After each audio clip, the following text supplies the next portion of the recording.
Bab 441, Sektor Bintang Terbang. Sebelum penjepit mencapainya, gelombang udara tak kasat mata mengguncang lingkungan Liao.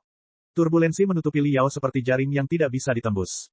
Sementara itu, meriam kristal berkepala dua di punggung kepiting raksasa juga mengeluarkan warna kemerahan yang aneh. Gelombang spiritual mengembun di kedalaman Tong. Frekuensi dan panjang gelombangnya sangat berbeda dari ratusan metode kondensasi energi spiritual yang pernah dilihat Liao sebelumnya. Gelombang spiritual yang dia saksikan saat ini jauh lebih melengking, ganas, dan tidak stabil. Setelah sekilas, pikiran Liao sudah sangat terganggu. Segala macam perasaan gelap muncul di dalam otaknya dengan aneh.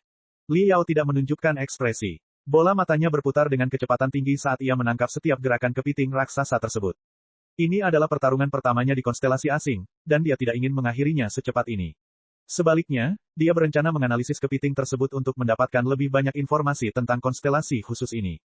Orang itu ditakdirkan, Muping dan EXO lainnya kembali ke diri mereka sendiri. Melihat EXO yang tidak dikenal dengan baju besi lusuh itu berdiri dengan bodoh di depan binatang iblis itu dan tidak melakukan apa-apa selain melihat penjepitnya melambai ke arahnya, mereka semua berpikir bahwa dia adalah pemula atau dia mengalami gegar otak karena dampak besar ketika kapsul melarikan diri, menghantam daratan, dan karena itu berseru kaget. Mereka yakin EXO yang melakukan kesalahan itu akan terbelah dua oleh penjepit kepiting di detik berikutnya. Astaga, Liao mundur dengan cepat, meninggalkan bayangan abu-abu kabur di belakangnya. Setelan kristal yang tampaknya rusak itu sebenarnya melakukan gerakan menghindar skala kecil dengan kecepatan yang luar biasa. Meskipun penjepit kepiting itu menghantam dengan keras, mereka tidak bisa menyentuh Liao yang melompat dengan cepat. Kecepatan yang mengesankan, gerakannya sangat halus, tidak ada celah yang terbuang, bahkan 1 milimeter pun. Orang itu sama sekali tidak terpengaruh oleh turbulensi udara. Betapa terampilnya dia dalam memanipulasi susunan power rune. Dia pasti seorang kultivator, dan sangat kuat. Kemungkinannya adalah, dia berada di tahap penyempurnaan tingkat tinggi. Kamu pasti bercanda. Kemampuannya rupanya bahkan lebih tinggi daripada para ahli yang kita pekerjakan. Dia tidak mungkin hanya berada di tahap penyempurnaan tingkat tinggi. Paling tidak, dia harus berada di puncak tahap penyempurnaan. Petik 2. Mata semua orang melotot, termasuk mata Muping. Mereka telah melihat para ahli sebelumnya, tetapi tidak satupun dari mereka yang mengaku sebagai ahli yang jelas-jelas lebih banyak bicara daripada pelaku memiliki gerakan yang tidak dapat diprediksi dan kemampuan menghindar yang begitu halus. Mendesis, lusinan pukulan kepiting semuanya meleset dari sasarannya, yang membuatnya semakin marah dari sebelumnya. Seluruh cangkangnya berubah menjadi merah. Meriam kristal berkepala dua di punggungnya meledakkan dua kelompok kemerahan yang mengamuk yang terbagi menjadi sekitar 20 garis dan melesat ke arah Liao dari sudut berbeda dalam lengkungan yang aneh. Apakah hanya ini yang bisa kamu lakukan? Tidak sebaik yang kuharapkan. Meskipun kamu terlihat mengintimidasi dan bahkan membawa peralatan sihir di punggungmu, pola seranganmu terlalu monoton. Setiap seranganmu berada pada rute yang tetap seolah-olah mengikuti pola yang ditentukan. Kamu bahkan lebih tidak berguna daripada itu, binatang iblis dari sektor asal surga. Rasa dingin berkedip di mata Liao. Dia memasang senyuman kejam dengan santai dan berlari melewati 4 garis kemerahan. Pedang penebas angin darah rebus direntangkan secara tiba-tiba, mengitarinya dan menahan 7 pukulan lagi. Akhirnya, dia menghindari kepungan dua penjepit yang datang dari jarak dekat dan mencapai bagian depan kepiting. Retakan, pedang pemotong angin darah rebus menusuk jauh ke dalam mata kepiting. Liao membakar kekuatan jiwanya dengan ganas. Energi spiritual dalam warna emas cerah menari-nari di sekujur tubuhnya seperti api. Aura pada pedangnya langsung terpicu hingga sepanjang 20 meter, yang menembus tubuh kepiting dari punggungnya dan mencincang semua organ dalam lemah yang bersembunyi di balik cangkang padat menjadi beberapa bagian. Sua, Liao menarik pedangnya dan menari di udara untuk menghindari 3 garis kemerahan terakhir. Mendarat dengan lembut, dia menghilangkan noda darah di pedangnya. Kemudian dia menyarungkan pedangnya dan berjalan ke arah orang-orang yang melihatnya tanpa menoleh ke belakang. Ledakan. Di belakangnya, kepiting masih berusaha mengayunkan penjepitnya. Berjuang selama 3 detik, akhirnya terjatuh ke tanah. Penjepitnya bergerak-gerak, dan meriam kristal tergantung tak berdaya. Para Exos sangat terkejut hingga rahang mereka hampir menyentuh tanah. Satu serangan sudah cukup untuk membunuh binatang iblis yang akan menghancurkan seluruh kota. Gerakan yang tidak menentu, penghindaran seperti hantu, dan seni pedang yang ganas sebenarnya dilakukan oleh setelan kristal usang yang bisa pecah kapan saja. Siapa sebenarnya Super EXO yang jatuh dari langit dengan skill brutal seperti itu? Keringat dingin mengucur dari dahi semua orang. Mereka membeku dan bahkan tidak berani mengedipkan mata. EXO misterius ini berjalan ke tengah-tengah mereka. Segi 6 emas cerah muncul di helm setelan kristal, sebelum penutup wajah terbelah menjadi 6 kelopak dan mundur, memperlihatkan wajah yang hampir terlalu muda. Terdengar seruan lirih dari kerumunan yang langsung ditutup dengan menggigit bibir. Rasa hormat yang mendalam muncul di mata mereka. Hati Muping juga tidak tenang. Namun, dia tidak punya pilihan lain selain berjalan maju dan membungkuk hormat. Tuan, jika saya boleh bertanya. Di luar dugaannya, wajah Tuan, ini berkedut hebat dengan ekspresi bingung. Mata pendatang baru itu sepertinya tertutup oleh 2 kelompok kabut abu-abu, dan tidak ada yang tahu apa yang sebenarnya dia pikirkan. Lalu dia bergumam, tempat apa ini? Siapa saya? Hah, semua orang saling memandang dengan bingung. Setengah hari kemudian, di kota besi hitam di ujung lain dataran tinggi sampah. Ini adalah kota dengan populasi beberapa ribu orang. Letaknya di tengah puluhan bukit sampah tak berujung yang tingginya ratusan meter. Sejauh mata memandang, yang terlihat hanyalah puing-puing logam yang berkilauan. Kota besi hitam sendiri hampir seluruhnya dibangun di atas puing-puing. Semua rumah dibangun menggunakan sisa-sisa kapal luar angkasa. Lambang dan nomor armada yang semuanya berbintik-bintik dapat ditemukan di dinding banyak bangunan. Jalanan kota juga terbuat dari lantai kapal luar angkasa. Warnanya berbeda-beda seolah-olah ada tambalan yang bertumpuk. Di kedua sisi jalan tumbuh banyak pohon tinggi. Namun jika dilihat lebih dekat, orang akan melihat bahwa apa yang disebut pohon sebenarnya adalah tanaman merambat yang memanjat besi baja, tabung kristal, dan kabel kristal di kapal luar angkasa. Mereka membawa kehijauan ke kota terpencil. Saat ini, hampir setiap rumah tangga sedang bekerja di luar kota, dengan riang membedah kepiting besar sepanjang puluhan meter itu. Pemeriksaan sederhana menunjukkan bahwa makhluk besar itu tidak mengandung racun apapun dan mengandung energi spiritual serta nutrisi yang cukup untuk mengisi perut banyak orang. Bagi penduduk yang tinggal di pecahan dunia yang keras dan selalu menipu mulut mereka dengan makanan daur ulang, ini adalah makanan lezat yang jarang terlihat layak untuk disantap. Mereka juga merupakan bahan makanan yang sangat baik bagi beberapa pejuang dan penggarap berotot untuk membantu mereka dalam pelatihan mereka. Di jalan, beberapa anak dengan hidung meler dan pantat telanjang mengenakan pakaian baja tipis yang dihubungkan dengan kabel kristal dan berpura-pura menjadi pakaian kristal saat mereka meringkik dan bermain satu sama lain dengan tabung transmisi udara yang ditinggalkan. Ho, manusia petir, Zhao Xiaobao, ekso terbaik dari sektor bintang terbang, ada di sini. Ambil pedang petirku. Hehe, aku, Wang Tihu, adalah ekso terbaik dari sektor bintang terbang, dan aku memakai pakaian perang dewa marah yang paling mengagumkan. Pedangmu tidak akan mampu menembusnya dalam 1000 tahun. Ah, tidak, aku berdarah. Sebaliknya, lebih banyak anak-anak yang berkumpul di luar rumah wali kota Muping dan mengintip ke dalamnya dengan penuh minat melalui pagar yang terbuat dari tabung logam. Seorang paman yang luar biasa jatuh dari langit.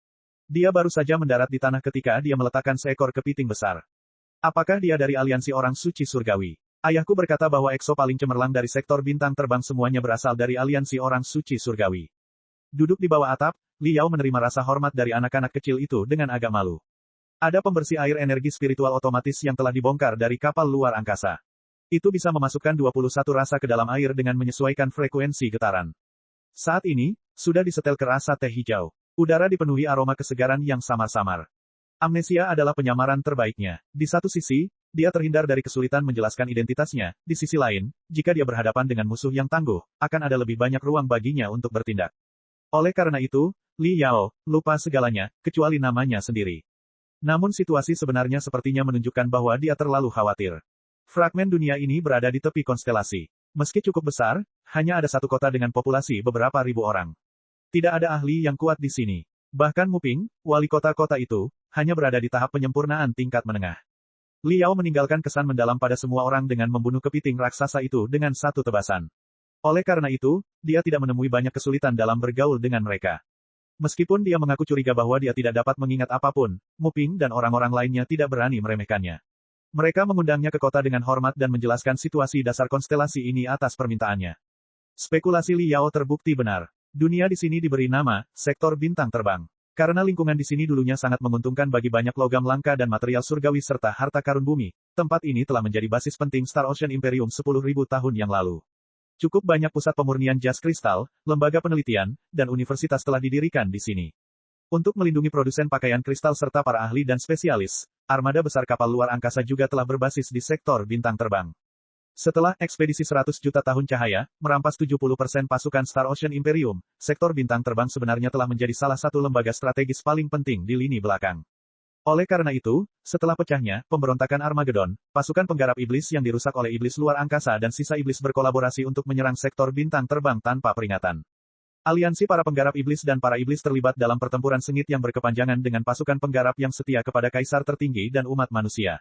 Sektor terbang terbalik selama pertempuran. Lebih dari separuh dunia runtuh dan hancur berkeping-keping. Setelah ribuan tahun pulih, sektor bintang terbang masih merupakan tempat yang tidak stabil, dilanda badai kosmik, turbulensi kosmik, dan sampah luar angkasa. Beberapa planet yang dibiarkan utuh memiliki lingkungan alam yang keras yang tidak cocok untuk kelangsungan hidup umat manusia meskipun memiliki atmosfer.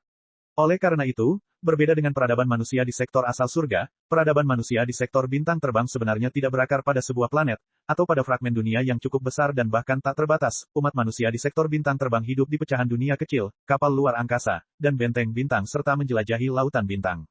Mereka adalah peradaban luar angkasa yang benar-benar baru. Bab 442, Konstelasi Chaotic.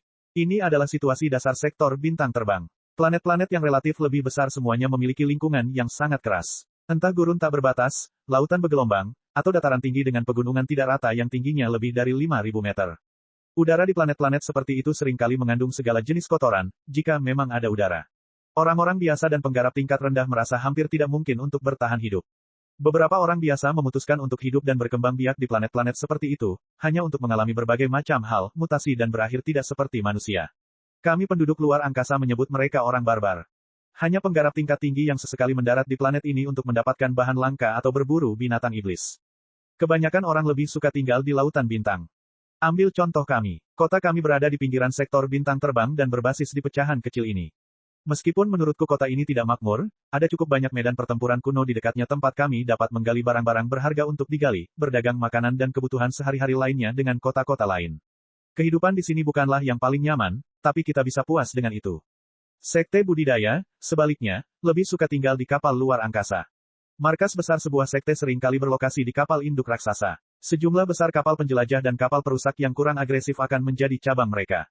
Ketika semua kapal luar angkasa pergi keluar bersama-sama, itu bisa menjadi pemandangan yang sangat indah. Yang saya bicarakan adalah sekte yang ukurannya relatif lebih kecil. Untuk 10 sekte teratas di sektor bintang terbang, markas mereka seringkali merupakan benteng bintang super besar. Benteng bintang seperti itu awalnya adalah senjata pamungkas kerajaan lautan bintang. Setelah sekte mengambilnya, mereka menghabiskan ribuan tahun mengumpulkan puing-puing dan material baru yang dapat digunakan yang mereka tempelkan pada benteng bintang untuk memperbesarnya. Akhirnya, benteng bintang menjadi kota-kota kolosal di luar angkasa yang dapat menampung jutaan orang dan bahkan lebih banyak lagi. Beberapa sekte super yang sangat kuat hanya mengosongkan beberapa planet yang lebih kecil dan satelitnya sebelum mengukir susunan rune kekuatan yang luar biasa besar yang bisa mencapai ratusan kilometer persegi di permukaannya. Kemudian, sekte tersebut membangun planet dan satelit ke dalam markas mereka dan semua murid mereka memilikinya, telah tinggal di dalam. Muping berkata sambil tersenyum, Tuan Liao, menurutku keterampilan tempurmu yang luar biasa itu tidak diperoleh secara otodidak. Kamu pasti murid dari salah satu sekte besar. Ada yang tidak beres, mungkin serangan dari bajak laut luar angkasa. Anda lolos dari bencana dan entah bagaimana berakhir di sini. Sebaiknya kau menetap di kota besi hitam terlebih dahulu. Lalu, kau bisa mencoba memulihkan ingatanmu sambil melatih dirimu sendiri. Ketika ada kesempatan, kami akan bertanya-tanya untuk melihat apakah ada tim transportasi sekte budidaya yang melewati kami, baru-baru ini. Kemungkinan besar Anda adalah anggota sekte tersebut. Liao menganggukkan kepalanya, tidak menunjukkan persetujuan atau ketidaksetujuan. Namun, sesuatu yang dikatakan Muping membangkitkan minatnya dan dia bertanya lebih jauh, apa itu bajak laut luar angkasa? Pencuri di lautan bintang. Muping tidak meragukan keaslian Liao. Di matanya, Liao berada jauh di atas dirinya dan sama sekali tidak perlu menipu orang-orang desa seperti mereka. Dia menjawab dengan jujur, bajak laut luar angkasa adalah salah satu dari 3 bahaya di sektor bintang terbang. Sektor bintang terbang kita adalah medan pertempuran penting 10.000 tahun yang lalu. Oleh karena itu, seluruh konstelasi dipenuhi dengan puing-puing perang. Puing-puing itu adalah harta yang tidak ada habisnya bagi kami. Terlebih lagi, kebanyakan orang tinggal di pecahan dunia, kapal luar angkasa, dan benteng bintang yang merupakan pulau terpencil di lautan luas. Dengan mempertimbangkan semua faktor, perdagangan bebas di luar angkasa adalah hal yang sangat penting bagi kami. Beberapa benteng bintang tidak dapat menghasilkan makanan, beberapa bagian dunia kekurangan bahan surgawi dan harta karun bumi tertentu, dan beberapa kapal luar angkasa perlu mengubah sistem sirkulasi udaranya secara teratur. Tuntutan tersebut telah mendorong perdagangan ruang angkasa yang sangat makmur. Ada banyak jalur perdagangan yang tak terhitung jumlahnya. Contohnya kota besi hitam. Meski jauh dari pusat sektor ini, kami tetap harus keluar dan mengikuti beberapa pameran untuk menukar barang-barang yang kami butuhkan setiap tahun. Seiring dengan meningkatnya skala perdagangan, tentu saja, beberapa orang jahat dan kuat memutuskan bahwa membunuh dan mencuri lebih cocok untuk mereka. Awalnya, mereka mungkin punya alasan bagus. Misalnya, sebuah kapal luar angkasa dari sekte tertentu menghadapi hantaman meteorit dan badai kosmik dan hampir hancur berkeping-keping. Mungkin kapal itu sangat membutuhkan barang-barang tertentu, tapi kapal itu telah kehilangan semua barangnya, sumber daya yang bisa ditukarkan untuk mereka. Dalam keadaan darurat, mereka mungkin dilanda kehancuran dan memutuskan untuk merampok apa yang mereka butuhkan dari orang lain. Tetapi kemudian, orang-orang itu merasakan kesenangan di dalamnya. Mereka berubah dari amatir menjadi bajak laut luar angkasa profesional. Lagi pula, kondisi sektor bintang terbang sangat cocok untuk mereka. Mereka bisa saja bersembunyi di sabuk batu acak setelahnya, setiap pekerjaan dan tak seorang pun akan dapat menemukannya. Dan sekarang, pengaruh bajak laut luar angkasa semakin kuat. Beberapa kucing pada awalnya kini telah berevolusi menjadi lebih dari 10 geng terkenal. Adapun geng bajak laut luar angkasa yang lebih kecil dan bajak laut luar angkasa yang lebih suka berlari sendirian, jumlahnya terlalu banyak untuk dihitung. Bahkan beberapa karavan bisnis yang terdiri dari para pedagang legal dan berperilaku patuh di tempat perdagangan yang dijaga oleh para penggarap yang kuat akan sering memutus komunikasi kapal luar angkasa yang jauh lebih lemah daripada milik mereka ketika mereka bertemu dengan salah satu kapal di lautan bintang yang terpencil dan menjarah apapun, berada di kapal luar angkasa yang ditangkap secara diam-diam. Itu bukan hal yang aneh sama sekali. Wajah Liao berubah sangat aneh saat dia mendengarkan kata-kata Muping. Sekte budidaya dapat mempermalukan diri mereka sendiri hingga hidup dalam perampokan. Itu adalah sesuatu yang tidak terbayangkan di sektor asal surga. Penggarap yang paling memalukan mungkin melakukan tindakan kotor terhadap penggarap lain demi kepentingan mereka sendiri. Tapi apakah mereka akan merampok orang biasa? Mereka akan bunuh diri sebelum melakukan hal itu karena dianggap penghinaan publik. Sektor bintang terbang memang dunia yang kacau. Anda baru saja menyebutkan salah satu dari 3 bahaya. Apa 2 bahaya lainnya selain bajak laut luar angkasa? Tanya Liao dengan tenang. Meskipun energi spiritual di sektor bintang terbang jauh lebih berlimpah daripada di sektor asal surga, situasi di sini jauh lebih kacau. Yang terbaik adalah mendapatkan gambaran besar tentang segalanya sehingga dia bisa bersiap menghadapi apapun yang akan datang. Muping menghitung jarinya dan berkata, bahaya kedua adalah binatang iblis. Tidak ada kekuatan iblis yang kuat di sektor bintang terbang kecuali binatang iblis yang kadang-kadang terlihat. Namun, binatang iblis itu semuanya adalah keturunan dari aliansi ras iblis dan para penggarap iblis. Mereka mewarisi beberapa seni rahasia nenek moyang mereka, yang memungkinkan mereka untuk menyatukan tubuh mereka dengan peralatan magis yang ditinggalkan oleh para penggarap iblis. Kepiting besar yang kamu bunuh adalah salah satu binatang iblis tersebut. Mengenai bagaimana mereka menyatu dengan peralatan sihir, kami tidak memiliki petunjuk sedikitpun. Kami hanya tahu bahwa binatang buas itu akan bersembunyi di meteorit dan melayang di lautan bintang untuk mencari aroma manusia. Kota besi hitam sangat disayangkan telah terdeteksi oleh binatang buas itu ketika kami sedang mengumpulkan sisa-sisa kapal luar angkasa. Ia kemudian mengikuti aroma kami dan menuju ke sini. Syukurlah, Guru Liao datang tepat waktu. Jika tidak, seluruh kota akan sudah dibantai. Liao linglung sejenak. Dia tidak tahu bahwa meriam kristal berkepala 2 yang eksentrik itu dibuat oleh para penggarap iblis. Tidak heran jika energi spiritualnya terbentuk sangat berbeda dengan penampakan energi spiritual dari peralatan magis penggarap, itu jauh lebih brutal, ganas, dan jahat. Dia pasti akan meluangkan waktu untuk mempelajarinya ketika dia punya waktu luang. Muping berhenti sebentar lalu melanjutkan. Bahaya ketiga, tentu saja, adalah para penggarap iblis. Sektor bintang terbang adalah salah satu medan pertempuran utama, pemberontakan Armageddon. Mayat para penggarap iblis yang tak terhitung jumlahnya tertinggal di tempat ini. Mungkin itulah alasan para penggarap iblis mempunyai ketertarikan khusus pada sektor kita. Juga, karena lingkungan yang tidak teratur, banyak penggarap yang ragu-ragu sering tergoda oleh setan luar angkasa dan berubah menjadi penggarap setan. Bahkan ada kasus di mana penggarap seluruh kapal luar angkasa diubah menjadi penggarap setan dan kendaraan yang mereka bawa menjadi kapal perang setan. Bagi orang-orang biasa dan kultivator tingkat rendah seperti saya, jika kita tertangkap oleh iblis yang menimpa, tidak ada yang bisa kita lakukan kecuali menutup mata dan menunggu kematian kita. Tapi untungnya, kemunculan binatang siluman atau penggarap iblis sangat kecil kemungkinannya. Sangat tidak mungkin bagi kita untuk bertemu dengan salah satunya. Sebagai perbandingan, kemungkinan kunjungan bajak laut luar angkasa jauh lebih tinggi. Itu sebabnya bajak laut luar angkasa terdaftar di urutan pertama dan terdepan dalam daftar bahaya di sektor bintang terbang. Sambil berpikir keras, Liao menganggukkan kepalanya. Tapi kegembiraan terpancar dari matanya. Penggarap setan, mereka adalah musuh baru baginya. Ancaman terbesar terhadap sektor asal surga adalah sektor setan darah. Berita tentang penggarap setan jarang terjadi. Liao pernah bertemu dengan seorang kultivator iblis biasa-biasa saja bernama Zheng Dongming. Namun, pria tersebut harus mengibaskan ekornya dan tidak berani mengungkapkan identitas aslinya. Namun ternyata, penggarap iblis adalah salah satu bahaya utama di sektor bintang terbang. Sangat menarik. Merenung sejenak, Liao bertanya, jika ketiga bahaya tersebut menyebabkan begitu banyak kerusakan, bagaimana pemerintah menanganinya? Muping terkejut. Dia berseru, pemerintahan. Pemerintahan apa? Liao juga kaget. Dia menggaruk kepalanya dan mengerutkan kening. Pemerintah nasional, tentara, apakah mereka mengambil tindakan terhadap 3 bahaya tersebut? Muping menatapnya lama sekali, seolah dia baru saja mengatakan hal paling lucu di dunia. Setelah beberapa lama, dia menggelengkan kepalanya dan berkata, belum ada negara di sektor bintang terbang selama ribuan tahun. Sebuah kapal luar angkasa mewakili sekte budidaya. Sekte budidaya tersebar di mana-mana di konstelasi dan bergantung pada puing-puing medan perang kuno dan pecahan dunia untuk menyediakan perbekalan. Konsep sebuah negara sangatlah mubazir. Li Yao mengangkat alisnya. Dia telah membaca di buku teks bahwa, sebelum Star Glory Federation didirikan, sektor asal surga berada dalam keadaan anarkis di mana semua sekte mengurus urusan mereka sendiri dengan cara yang tidak terorganisir. Dia tidak menyangka sektor bintang terbang masih dalam kondisi seperti itu saat ini. Namun, tampaknya hal itu cukup masuk akal jika dipikir-pikir. Bagaimanapun juga, sebagian besar energi spiritual dan materi surgawi serta harta karun duniawi di sektor asal surga berkumpul di satu planet yang hanya memiliki satu benua utama. Dalam kasus seperti ini, sekte budidaya cenderung bersatu dan membentuk suatu bangsa ketika mereka dihadapkan pada ancaman musuh bersama. Sebagai perbandingan, sekte budidaya sektor bintang terbang tersebar di lautan bintang. Masing-masing dari mereka bisa mendapatkan perbekalan sendiri dari puing-puing kuno. Dapat dimengerti bahwa tidak ada negara yang bersatu dan pemerintahan pusat. Setelah penjelasan Muping, Li Yao akhirnya mengetahui bahwa sebagian besar orang yang tinggal di sektor bintang terbang membayar pajak dan berbisnis dengan sekte budidaya terpilih sebagai imbalan atas perlindungan mereka.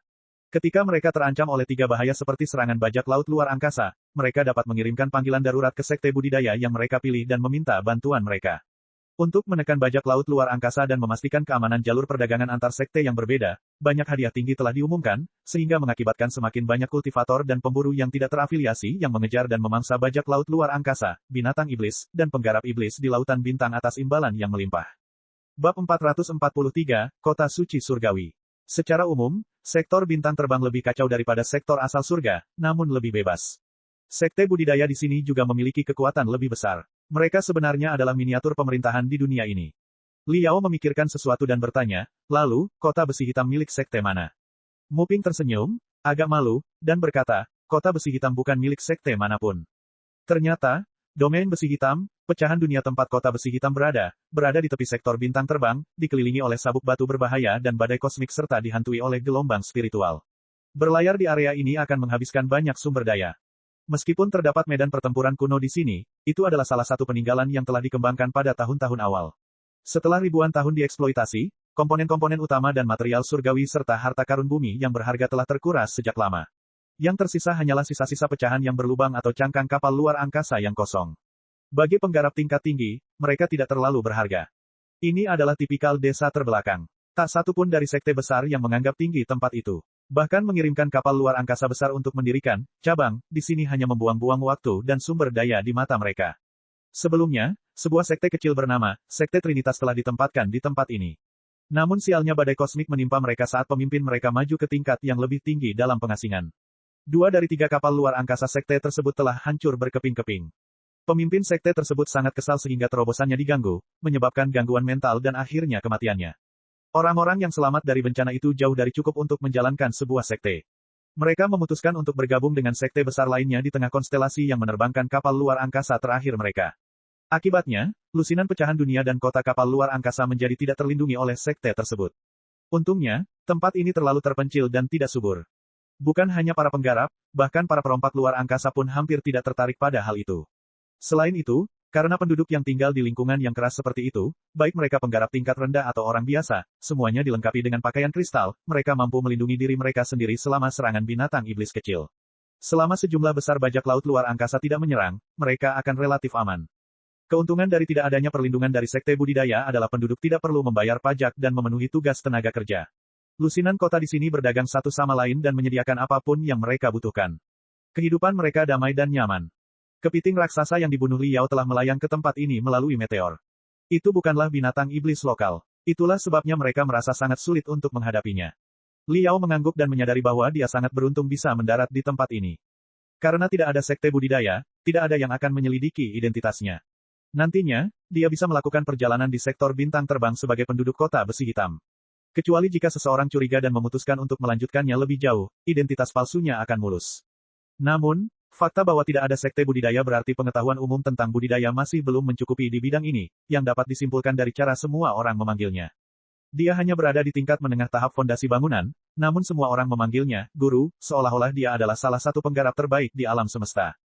Meskipun bukan hal yang aneh bagi penggarap di tingkat menengah tahap fondasi bangunan, yang dianggap sebagai orang yang paling menjanjikan di antara semua penggarap, untuk bekerja sebagai personel kunci sekte budidaya atau profesor universitas, kesenjangan antara mereka dan yang sebenarnya, master, tidak bisa diabaikan.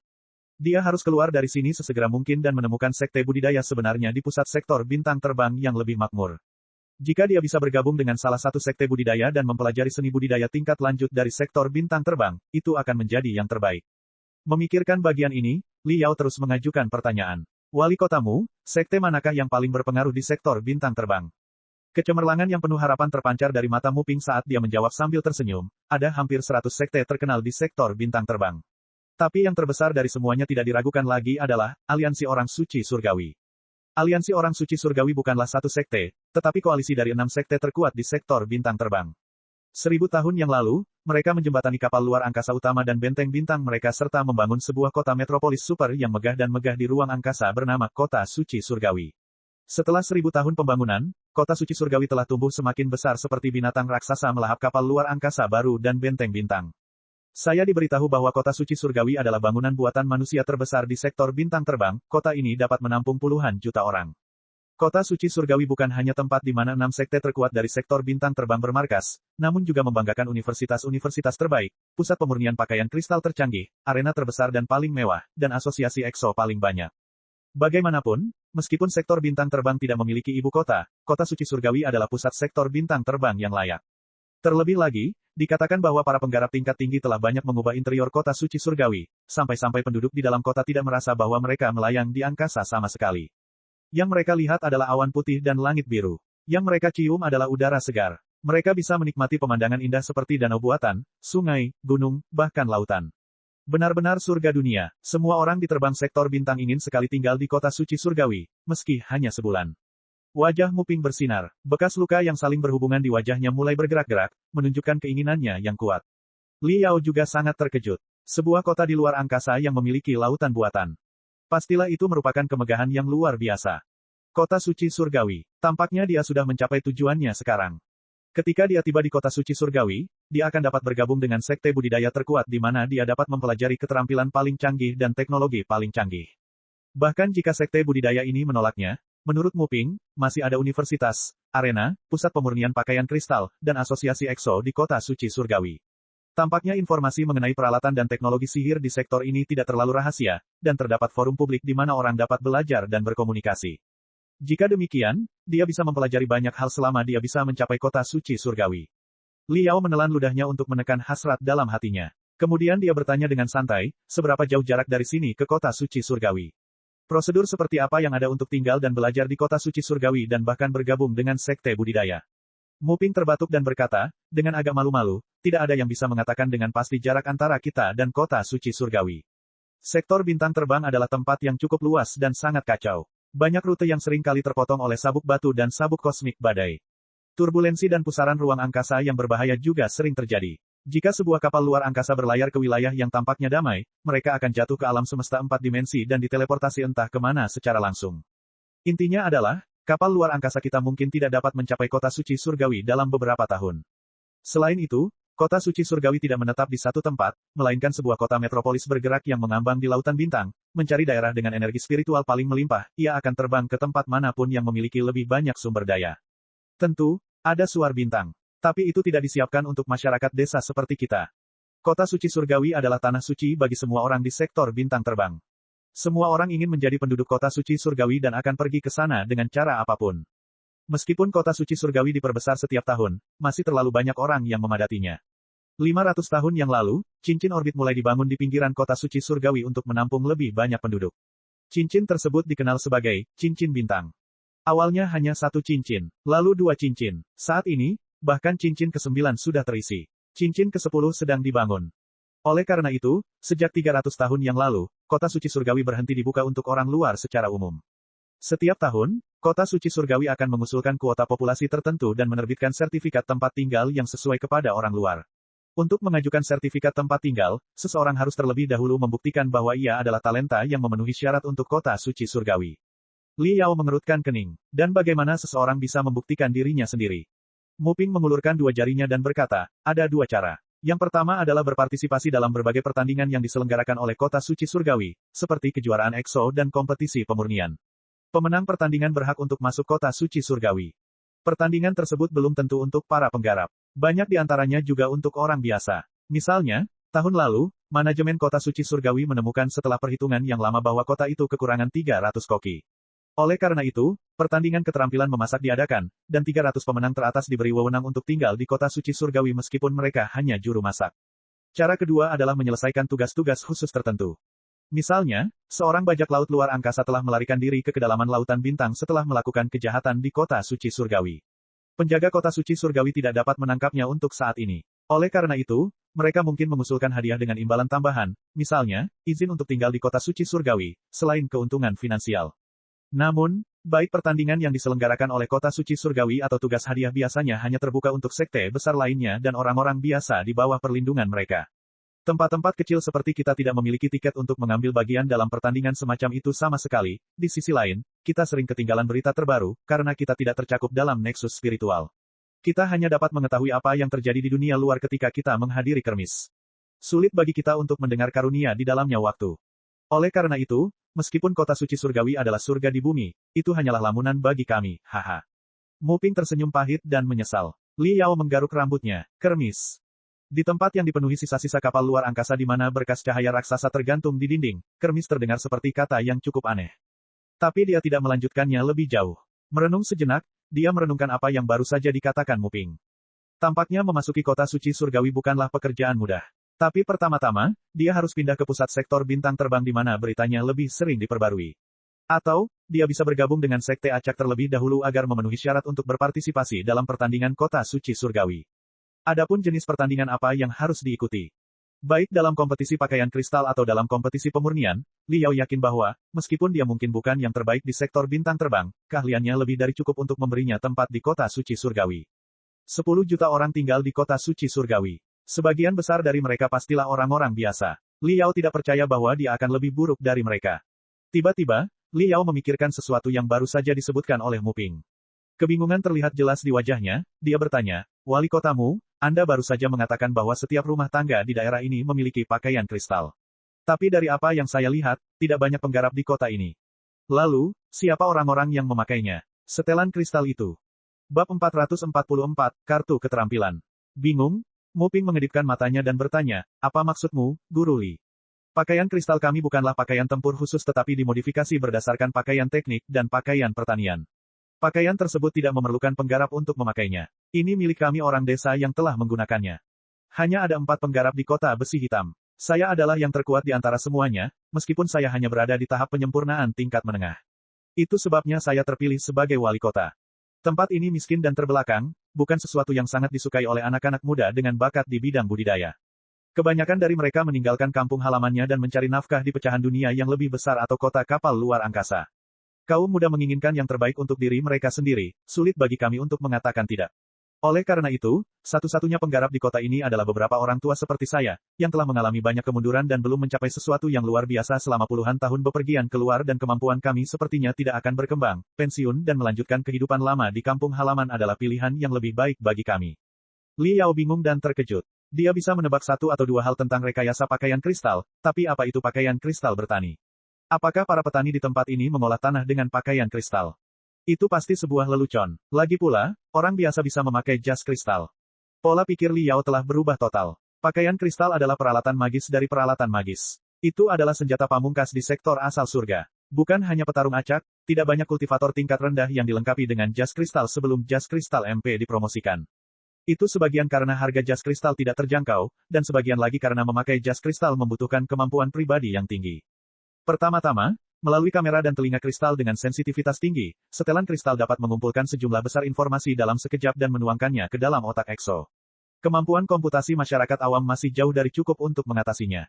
Kedua, pertarungan dengan jas kristal merupakan beban besar bagi tubuh EXO. Pukulan balik terhadap tubuh akibat akselerasi ke kecepatan subsonik atau bahkan supersonik secara instan dan terhenti, berputar atau berputar pada detik berikutnya hampir sama dengan jatuh bebas dari ketinggian puluhan lantai.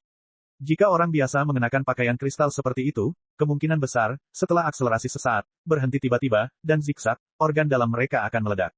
Belum lagi ledakan energi spiritual ketika serangan hebat dilakukan dalam setelan kristal pasti akan cukup untuk menghancurkan jiwa orang biasa dan membuat mereka mengalami keterbelakangan mental. Oleh karena itu, di sektor asal surga, bahkan Li Yao sebagai seorang kultivator harus belajar gila-gilaan di kamp pelatihan khusus EXO selama beberapa bulan untuk membiasakan dirinya dengan keterampilan bagaimana memanipulasi pakaian kristal, apalagi orang biasa. Tapi Muping sepertinya menyiratkan bahwa setiap rumah tangga di sektor bintang terbang memiliki setelan kristal dan mereka sepenuhnya digunakan oleh orang-orang biasa tanpa menyebabkan cedera. Sungguh luar biasa. Jika saya dapat mempelajari teknologi tersebut dan membekali setiap prajurit Federasi Star Glory dengan setelan kristal, semburan baja yang terdiri dari miliaran setelan kristal akan tercipta. Akan sangat mudah untuk menghancurkan sektor setan darah. Li Yao sangat tertarik. Merenung sejenak, Li Yao menyadari bahwa dia tidak akan tahu apa sebenarnya pakaian kristal di tempat ini sampai dia melihatnya dengan matanya sendiri. Oleh karena itu, dia meminta Mu Ping membawanya untuk memeriksanya. Mu Ping dengan senang hati menyetujuinya. Dikelilingi oleh puluhan anak-anak, dia membawa Li Yao keluar kota tempat kepiting raksasa itu dibedah.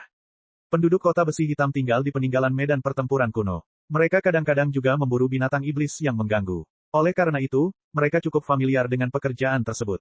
Lusinan pria berotot mengayunkan pedang rantai dan kapak perang dengan pakaian kristal rekayasa yang agak canggung untuk membelah cangkang padat. Potongan-potongan cangkang padat kemudian dibersihkan, disanitasi, menjalani prosedur anti-korosi, dan ditumpuk secara teratur.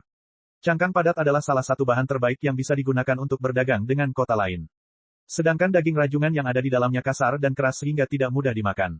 Itu harus dicincang dan dicampur dengan daging lain dan obat nutrisi, tetapi daging itu memiliki rasa yang istimewa. Bagi warganya, hampir bisa dibilang enak. Melihat Li Yao telah tiba, semua orang menghentikan apa yang mereka lakukan dan memandangnya dengan hormat. Mu Ping memanggil seorang pria kekar dan kekar dari belakang kepiting raksasa. Bersama dengan setelan kristal tebal dan hitamnya, tingginya hampir 3 meter. Ini adalah Zhang Heiniu, 25 tahun. Kecerdasan aktualisasi rohnya telah mencapai 85%. Kemungkinan besar akar spiritualnya akan segera bangkit. Keterampilan bertarungnya dengan pakaian kristal termasuk yang terbaik di beberapa kota terdekat. Kata Mu Ping sambil tersenyum. Zhang Heiniu mengangkat kepalanya tinggi-tinggi dan juga menyeringai polos. Heiniu, tuan ini ingin melihat kemampuanmu. Kamu harus berusaha sebaik mungkin. Memberitahu Mu Ping. Sebagai desa terpencil, kota besi hitam tidak sering dikunjungi oleh para ahli setelan kristal. Zhang Heiniu sangat bersemangat saat mendengar berita itu. Dia menggosok tinjunya dan meminta orang-orang di sekitar untuk membersihkan area tersebut. Tiba-tiba, dia menginjak tanah dan berlari ke depan puluhan meter seperti tornado hitam. Kemudian dia tiba-tiba berhenti dan meninju udara di depannya 2 kali. Ombak beriak di udara, menghasilkan suara gemuruh seperti guntur. Li Yao agak terkejut. Serangan Zhang Heiniu, tentu saja, tidak terlalu mengesankan, tapi jauh melebihi batas kemampuan orang biasa. Secara logika, tulang-tulang di sekujur tubuhnya seharusnya hancur berkeping-keping akibat ledakan dahsyat itu. Saat itu, Zhang Heiniu berteriak. Bentuk tubuhnya aneh, memunculkan aura mengintimidasi di sekelilingnya seolah-olah dia adalah orang yang berbeda. 2 kelompok udara hitam melingkari lengannya, yang didorong ke depan dengan kuat. Udara hitam mengalir ke depan seperti spiral dan meledakkan 2 lubang raksasa pada sisa logam sekitar 20 meter jauhnya. Ini, mata Li Yao hampir membeku, dan pikirannya sangat terkejut. Serangan jarak jauh seperti itu harus memiliki tuntutan yang tinggi pada pengendalian bentuk dan lintasan energi spiritual, belum lagi biaya energi spiritual dan kemampuan komputasi yang sangat besar. Itu jelas merupakan langkah yang hanya bisa dilakukan oleh penggarap. Bagaimana Zhang Heiniu bisa melakukannya sebagai orang biasa? Zhang Heiniu tampak kelelahan setelah melakukan serangan tersebut. Dia membungkukkan tubuhnya dan mengambil waktu sejenak untuk beristirahat sebelum dia kembali ke Li Yao dan berkata dengan hormat, Tuan, serangan saya sebelumnya, ledakan macan hitam, seharusnya mencapai target setidaknya 20 meter jauhnya. Tapi yang terbaik adalah yang bisa saya lakukan adalah mencapai 15 meter betapapun kerasnya saya melatih diri saya sendiri. Saya tidak tahu apakah ada yang salah dengan postur tubuh saya atau cara saya mengerahkan kekuatan saya. Mohon pencerahannya, Guru. Menahan keterkejutan di hatinya, Li Yao meminta Zhang Heiniu melepas jas kristalnya. Karena mata pencaharian utama kota besi hitam berasal dari pembongkaran, daur ulang, dan modifikasi sisa-sisa, terdapat beberapa platform pemeliharaan di kota tersebut. Li Yao memeriksa setelan kristal rekayasa khusus ini pada platform pemeliharaan terbuka. Setelan kristal tidak terbuat dari bahan-bahan berharga, hanya campuran logam biasa yang diperkuat. Pantas saja setelan kristal disempurnakan dengan gaya yang kikuk. Jika tidak, permintaan akan kekerasan tidak akan terpenuhi. Kerangka ini cukup mengesankan, dengan gaya akar rumput yang khas. Sederhana, praktis, sangat dapat diganti, dan mudah diperbaiki. Persyaratan keterampilan pemeliharaan sangat rendah. Sendi-sendi dari jas kristal itu sangat tidak biasa. Cemerlang, benar-benar cemerlang. Bahkan mistik skeleton Battle Suite dapat mempelajari banyak hal dari desain sambungan yang baru. Ini hanyalah setelan kristal rekayasa, dan sudah memiliki begitu banyak desain dan struktur yang luar biasa.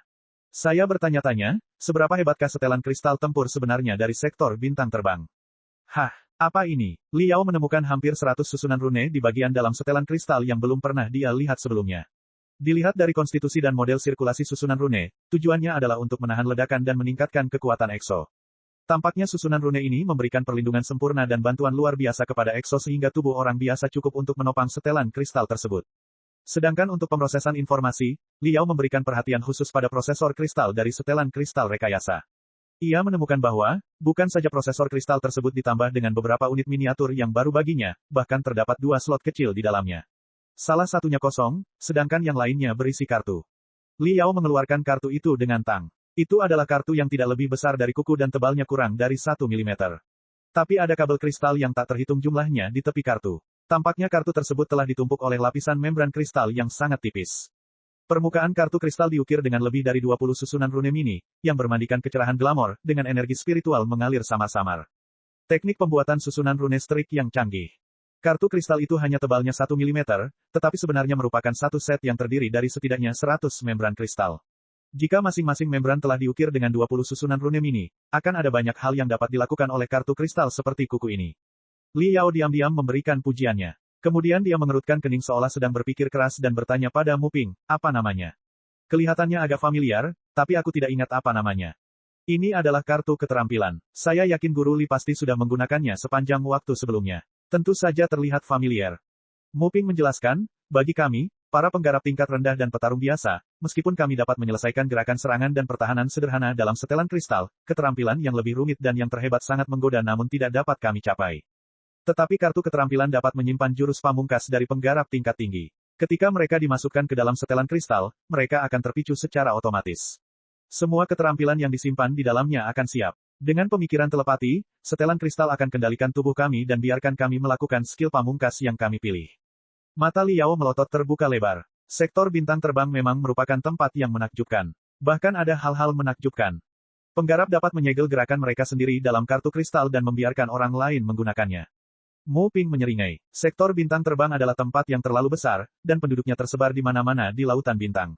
Pasti ada tempat-tempat yang mungkin tidak bisa dikunjungi oleh para penggarap. Oleh karena itu, kartu keterampilan diciptakan untuk membekali orang-orang biasa dan penggarap tingkat rendah dengan gerakannya yang luar biasa. Kemampuan penerimanya mampu melonjak secara instan. Kartu keterampilan ini telah disegel dengan paket mewah pejuang puncak, yang disediakan oleh Sekte Harimau Ganas. Kartu ini dirancang untuk para ahli super di antara pertarungan reguler dan mencakup 20 penggunaan, ledakan harimau hitam, 5 penggunaan, iblis harimau tebasan, dan 1 penggunaan, serangan menusuk hati setan harimau, yang luar biasa menakutkan. Semua gerakan itu telah disegel ke dalam kartu oleh para elit di Sekte Harimau Ganas yang menghabiskan sejumlah besar kekuatan jiwa mereka untuk menyegel pikiran telepati mereka. Kartu keterampilan seperti itu hanya dijual dengan harga $5.000 bintang terbang. Item luar biasa dengan harga yang pantas. Ini adalah salah satu kartu keterampilan paling populer untuk Exos di dekatnya. Bab 445, Kunjungan Kermis. Liao hampir bingung. Bahkan keterampilan bisa diproduksi dan dijual secara massal. Merenung sejenak, dia memutuskan untuk memasukkan kembali kartu keterampilan ke slot prosesor kristal dan mengaktifkan kembali setelan kristal teknik bernama Rockman. Setelan kristal telah dirancang dengan tujuan untuk membongkar dan memelihara kapal luar angkasa besar di ruang hampa udara. Namun penduduk kota besi hitam telah menambahkan pelat baja dan pedang rantai ke dalamnya untuk menjadikannya alat yang dapat digunakan dalam pertempuran. Karena bisa dimanipulasi oleh petarung biasa, Liao tidak kesulitan memakainya sama sekali sebagai seorang ahli Exo. Setelah membaca tutorial Rockman dalam 3 menit, Liao maju beberapa langkah dengan terhuyung-huyung. Rockman tampak tidak berbeda dengan setelan kristal yang biasa dia pakai, tapi terasa jauh lebih lembut dan lembut. Liao merasa seperti dia basah kuyup di sumber air panas dan tidak tahu bahwa dia mengenakan setelan kristal besar yang beratnya lebih dari 10 ton. Sistem penyangga dan sistem bantuan dirancang dengan cerdas. Saya hampir tidak perlu mengerahkan kekuatan saya sendiri. Setiap gerakan dapat dilakukan dengan setelan itu. Sistem pemrosesan informasi yang komprehensif juga cukup maju. Sebagian besar informasi telah diproses sebelumnya oleh setelan kristal. Hanya hasil akhir dan informasi paling penting yang ditampilkan. Dilengkapi dengan menu pengoperasian yang sederhana dan lugas, bahkan orang awam pun akan mengetahui situasi apa yang mereka hadapi dan apa yang harus mereka lakukan untuk mengatasinya. Meskipun desain seperti itu dapat menyebabkan taktik monoton karena kurangnya perubahan, ini adalah sesuatu yang tidak dapat diterima oleh para pejuang biasa dan penggarap tingkat rendah. Liao diam-diam membandingkan Rockman dengan setelan kristal lain yang pernah ia kenakan dan menemukan bahwa pola pengoperasian Rockman bahkan lebih mudah daripada mode pemula di banyak setelan kristal. Ini hampir bisa disebut mode otomatis. Exo dapat memilih dari beberapa gaya bertarung, termasuk serangan, perang gerilya, kios, serangan jarak jauh, penghematan kekuatan, dan seterusnya. Kemudian, setelan kristal akan bertindak sesuai dan secara otomatis menyesuaikan susunan rune daya, perisai pertahanan, dan reaktor kristal. Exo juga dapat memasukkan instruksi sederhana seperti, menyerang ke kiri, atau, bertahan di kanan. Setelan kristal mereka akan segera menyelesaikan instruksinya. Mode seperti itu secara signifikan meningkatkan independensi setelan kristal dan mengurangi pentingnya Exo. Itu memiliki kekurangan dan kelebihan. Bagi para ahli seperti Liao, dia tidak menyukai gaya bertarung yang membosankan dan membosankan di mana prosesor kristal menangani segalanya, dia lebih suka menangani semua informasi yang dia butuhkan secara pribadi. Dari angin dan arah angin sepoi-sepoi yang berjarak 100 meter, hingga tingkat aktivasi salah satu rune di salah satu dari 32 susunan rune kekuatan di punggungnya, semuanya harus berada di bawah kendalinya sehingga dia dapat memilih salah satu darinya, ribuan kemungkinan rencana tempur sesuai keinginannya. Setelan kristal, otomatis seperti boneka dengan tali. Sebagian besar pergerakannya telah diatur sebelumnya. Yang harus dilakukan EXO hanyalah bekerja sama dan melakukan apa yang diminta oleh jas kristal itu. Mungkin bukan masalah besar jika EXO dihadapkan dengan musuh yang pas-pasan. Namun para ahli kemungkinan besar akan memperhatikan pola serangan tersebut dan akhirnya menemukan celahnya. Namun Liao harus mengakui bahwa, bagi petarung biasa dan kultivator tingkat rendah, mode otomatis seperti itu mungkin merupakan pilihan terbaik mereka. Lagi pula, tidak semua orang memiliki bakat yang dibutuhkan untuk menjadi ahli EXO. Kemungkinan besar mereka juga tidak akan menghadapi musuh yang benar-benar tangguh. Biarpun mereka berhadapan dengan musuh yang benar-benar tangguh, mereka bisa dengan mudah menghancurkan musuh dengan keunggulan jumlah mereka. Oleh karena itu, meskipun dia sendiri tidak terlalu menyukai setelan kristal tersebut, Liao tetap memberikan rasa hormatnya kepada perancang setelan kristal tersebut. Pada saat ini, Liao memperhatikan bahwa, tepat di samping instruksi serangan dan pertahanan, ada deretan tombol bersinar cemerlang yang dikelilingi oleh garis emas kanan. Kata-kata di dalamnya adalah 3 jurus yang terdapat dalam paket mewah pejuang puncak.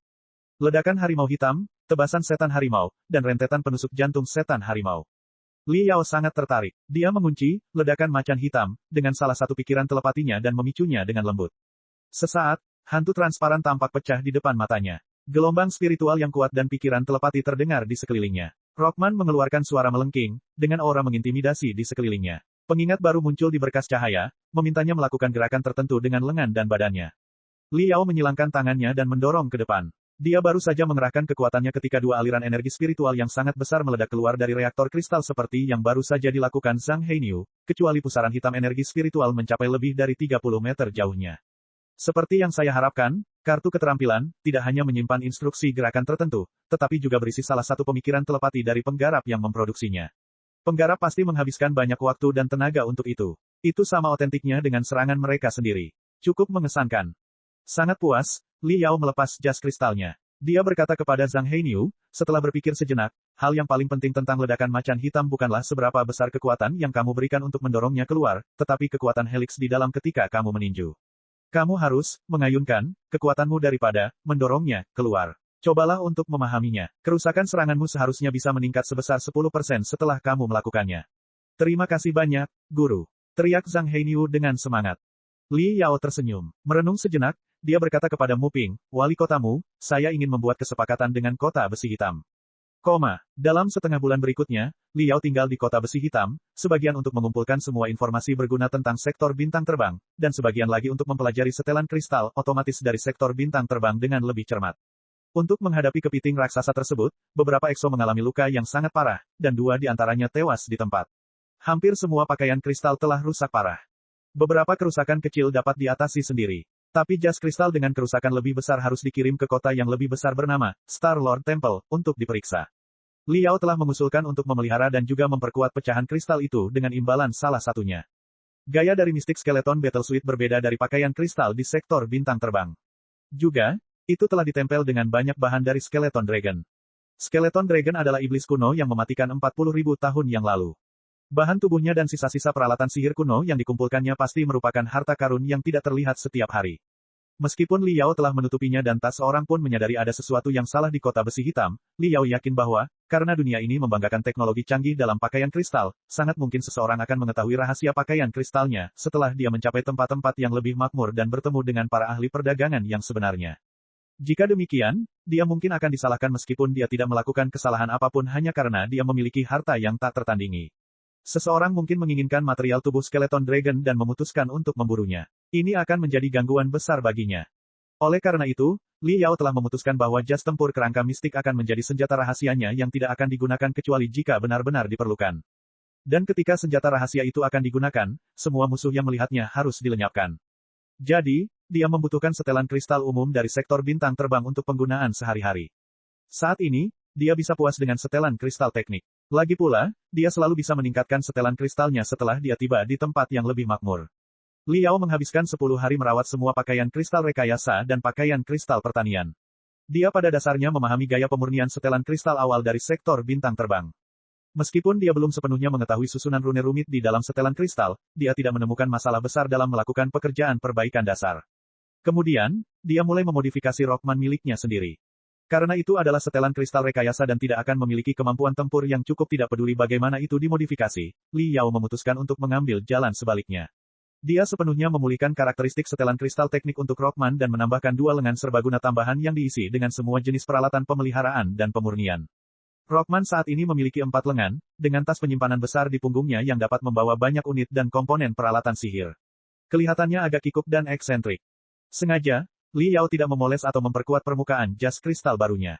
Dia bahkan meninggalkan beberapa goresan meteorit dan bercak karat yang belum terselesaikan, membuat pakaian kristal itu terlihat berat, bodoh, dan sama sekali tidak berbahaya.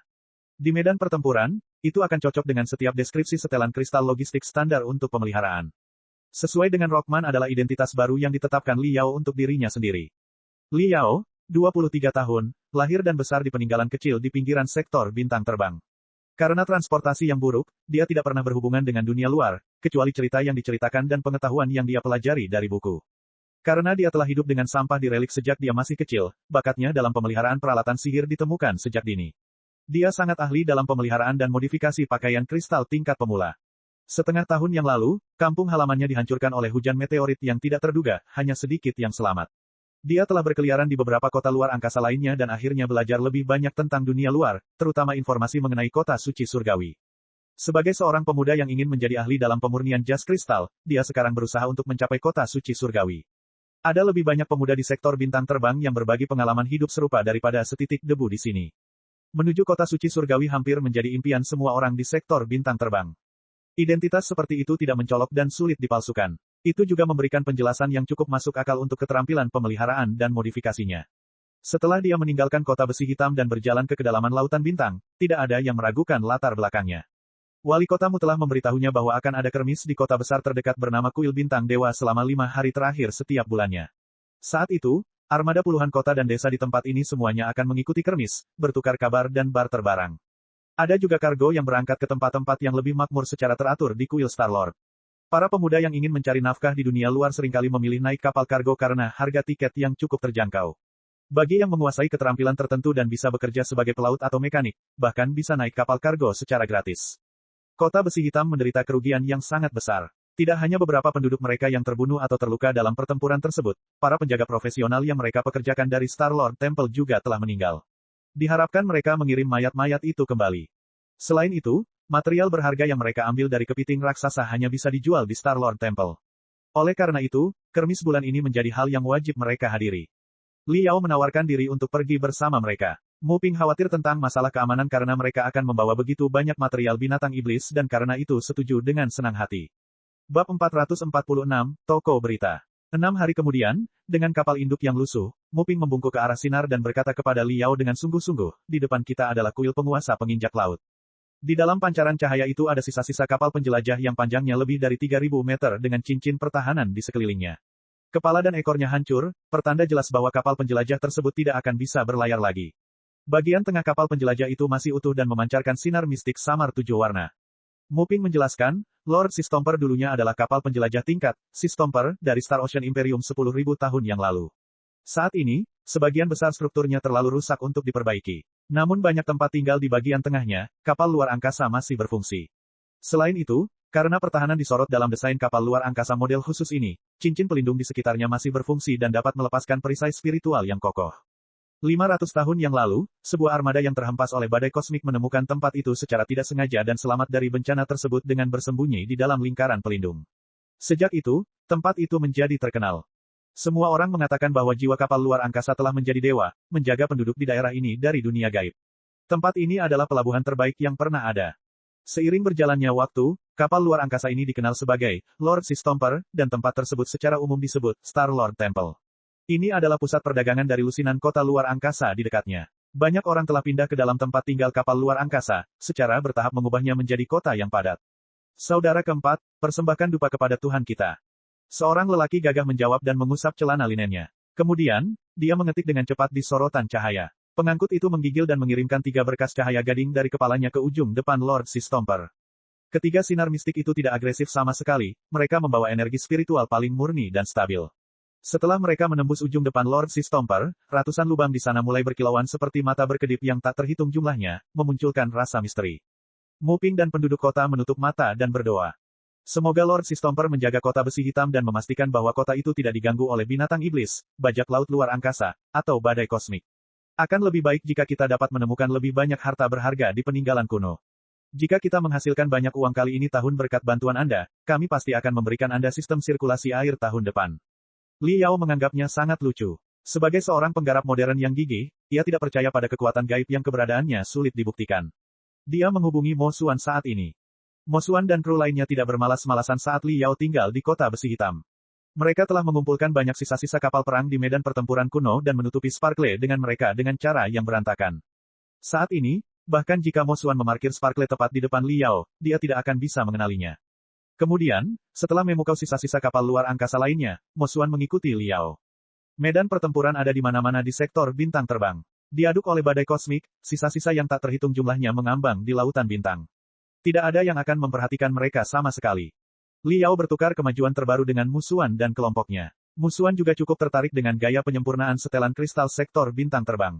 Mereka sepakat bahwa mereka akan memulai sesi transmisi pemikiran telepati skala besar untuk mengirimkan informasi rincin ketika mereka tiba di lokasi yang relatif aman. Saat itu, kapal induk itu mendekati kuil Star-Lord. Li Yao dapat melihat lusinan kapal induk kecil berlabuh di pelabuhan di ekor Lord Sea Stomper.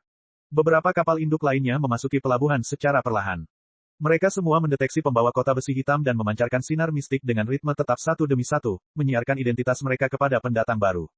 Pengangkut kota besi hitam mengikuti mereka dan mengirimkan otorisasi spiritualnya, sebelum ia memasuki pelabuhan secara perlahan juga. Seni pedang kalajengking tertinggi, sederhana namun menakutkan. Pembelajaran jarak jauh melalui pemikiran telepati.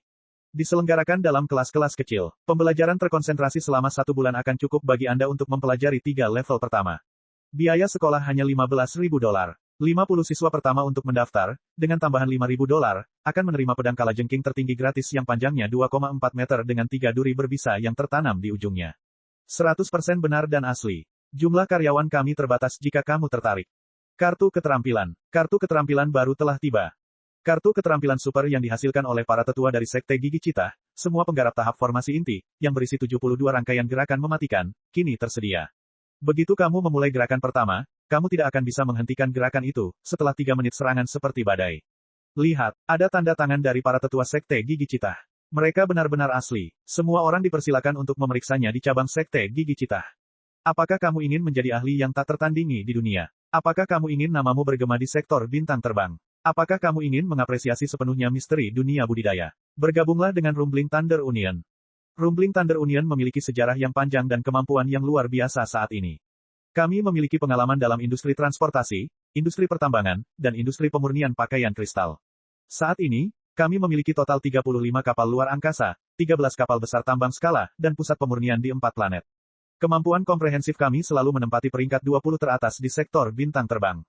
Rumbling Thunder Union bermarkas di kapal luar angkasa Super, Rumbling Thunder. Kapal luar angkasa tersebut tidak hanya memiliki daya tembak yang tak terbayangkan dan kecepatan yang luar biasa tinggi, tetapi juga dilengkapi dengan simulasi lingkungan alam yang 100% nyata. Ada banyak atraksi di tempat tinggal, termasuk danau, pantai, dan perbukitan. Anda akan merasa seperti sedang berdiri di surga alam alih-alih mengambang di lautan bintang. Saat ini, kami dengan tulus mengundang para pemuda menjanjikan di bawah usia 18 tahun dengan kecerdasan aktualisasi jiwa lebih dari 80% sebagai murid magang kami. Durasi magang adalah 3 tahun, selama waktu itu biaya hidup Anda akan ditanggung, dan Anda akan dicerahkan oleh guru sejati. Setelah akar spiritual Anda terbangun, Anda akan terdaftar sebagai murid resmi. Bahkan jika akar spiritual Anda tidak terbangun dalam 3 tahun, Anda masih memiliki kesempatan untuk bekerja di grup guntur bergemuruh dengan gaji yang layak. Setengah hari kemudian, saat Li Yao berjalan melalui jalan-jalan yang padat di kuil Star-Lord, menyaksikan sinar cahaya yang berkedip-kedip di udara, mendengar iklan yang menggoda, dan bahkan mencium aroma samar dari makanan lezat, bibirnya melengkung tanpa dia, penuh arti. Perasaan itu, begitu familiar. Saat itu adalah masa kermis bulanan. Banyak pengunjung yang datang ke tempat ini. Setidaknya 10.000 orang berkeliaran di jalan. Di luar kapal luar angkasa, ada ruang yang dingin dan sepi. Di dalam Star-Lord Temple, ada dunia penuh tawa dan kebahagiaan. Dalam keadaan kesurupan, Li Yao merasa seperti dia kembali ke kota bawah tanah di sektor asal surga. Keduanya parau, berisik, dan kacau. Tapi mereka juga sama kuatnya. Saat ini, Li Yao mengucapkan selamat tinggal kepada penduduk kota besi hitam. Sebagai tanda terima kasih, wali kota Muping memberinya sejumlah besar uang setelah cangkang kepiting raksasa itu terjual. Li Yao adalah pendatang baru di dunia ini dan benar-benar kekurangan uang. Oleh karena itu, dia menerima kemurahan hati Muping, yang telah memenuhi kebutuhan mendesaknya. Pertama, dia membeli prosesor kristal pergelangan tangan tua di toko prosesor kristal bekas. Sektor bintang terbang jauh lebih maju daripada sektor asal surga dalam meminimalkan prosesor kristal. Prosesor kristal pergelangan tangan sangat ringan dan tipis, seperti jam tangan. Kemudian, Li Yao mengunjungi toko bernama Tahu Segalanya, toko khusus yang tidak menjual barang konkret melainkan berita terkini. Karena area kuil Star-Lord terlalu jauh dari zona pusat sektor bintang terbang, sering kali kehilangan koneksi ke Nexus spiritual. Oleh karena itu, toko berita semacam itu dibuka di banyak desa dan kota terpencil yang seringkali kekurangan informasi. Penduduk di tempat seperti itu dapat pergi ke toko berita dan menelusuri berita terkini di dunia luar dengan mengeluarkan sedikit uang. Berita biasanya diperbarui sepenuhnya setiap bulan atau 2 bulan sekali. Mengingat luasnya sektor bintang terbang, hal ini hampir bisa disebut tepat waktu. Duduk di sudut toko berita, Li Yao menyalakan 4 sinar di depannya dan membaca sekilas berita dengan kecepatan yang tidak akan mengejutkan rekan pembaca di sekitarnya. Berita dari zona pusat konstelasi memberinya pemahaman yang lebih mendalam tentang sektor bintang terbang. Sebagian besar berita berisi ringkasan tentang badai kosmik atau air terjun meteorit pada koordinat tertentu atau tentang pusaran luar angkasa yang baru ditemukan pada koordinat tertentu lainnya. Tampaknya anomali di luar angkasa sangat penting bagi peradaban manusia di sektor bintang terbang yang hidup berlayar melintasi lautan bintang. Li Yao juga melihat banyak berita tentang penyerangan bajak laut luar angkasa, geng bajak laut peringkat terbaru, dan daftar paling dicari dengan harga buronan masing-masing. Daftar orang yang paling dicari penuh dengan nama-nama, yang masing-masing mewakili banyak pembunuhan yang mengerikan. Bahaya berlayar melintasi lautan bintang sangat jelas. Tidak banyak berita tentang momok binatang iblis dan para penggarap iblis, yang menunjukkan bahwa kedua bahaya ini hanya muncul secara sporadis dan tidak terlalu mengancam dibandingkan bajak laut luar angkasa. Namun yang paling dipedulikan Li Yao adalah kemampuan umum para penggarap di sektor bintang terbang dan yang terbaik. Jika ini adalah dunia di mana terdapat terlalu banyak penggarap tahap formasi inti dan penggarap jiwa yang baru lahir, dia harus menyelipkan ekornya di antara kedua kakinya dan berperilaku baik betapapun ambisiusnya dia. Untungnya, setelah menelusuri semua berita, dia tidak menemukan cukup bukti untuk mendukung hipotesis tersebut. Beberapa nama penggarap panggung jiwa yang baru lahir diangkat dalam berita, tetapi dengan nada yang sangat hormat. Para pemimpin dan tetua dari banyak sekte terkenal tampaknya juga hanya berada pada tahap formasi inti. Adapun penggarap tahap transformasi ilahi yang bahkan lebih kuat dari penggarap tahap jiwa yang baru lahir, Li Yao tidak membaca satu pun dari mereka di berita terbaru. Ini agak aneh. Energi spiritual sektor bintang terbang jelas jauh lebih melimpah dibandingkan dengan sektor asal surga. Mengapa jumlah dan kemampuan para penggarap terbaik di kedua dunia begitu mirip? Li Yao merenungkan pertanyaan itu sambil terus membaca berita. Setengah jam kemudian, dia sampai pada kesimpulan yang tidak pasti. Memang benar energi spiritual sektor bintang terbang lebih melimpah. Tapi karena tempat ini adalah medan pertempuran kuno di mana sejumlah besar peninggalan kapal luar angkasa dan peralatan magis telah ditinggalkan, para penggarap di sektor ini lebih mementingkan pembuatan dan pemanfaatan peralatan magis. Setelah mendedikasikan sebagian besar tenaga, sumber daya, dan waktunya untuk penyempurnaan peralatan magis, sektor bintang terbang diberkati dengan sistem setelan kristal yang luar biasa canggih dan dipopulerkan. Ini adalah dunia di mana pakaian kristal adalah hal yang paling penting. Sebagian besar teori pelatihan dan pertarungan mereka menampilkan pakaian kristal sebagai intinya. Sebagai perbandingan, sektor asal surga tidak memiliki sumber daya yang cukup dan tidak ada peninggalan kuno yang cukup untuk digali. Oleh karena itu, pakaian kristal tidak pernah dipromosikan dalam skala besar. Kebanyakan penggarap masih menyoroti pelatihan diri mereka sendiri dan menganggap pakaian kristal sebagai alat bantu. Akibatnya, meskipun sumber daya kedua sektor tidak seimbang, para ahli terbaik di antara keduanya memiliki tingkat yang sama. Namun, ada kemungkinan juga bahwa para ahli yang lebih kuat dari sektor bintang terbang telah berlatih dalam pengasingan baru-baru ini dan oleh karena itu tidak muncul dalam berita yang dibaca Li Yao. Bab 447, Bajak Laut Luar Angkasa Masuk. Selain itu, berita yang paling banyak dilihat adalah tentang kota suci surgawi.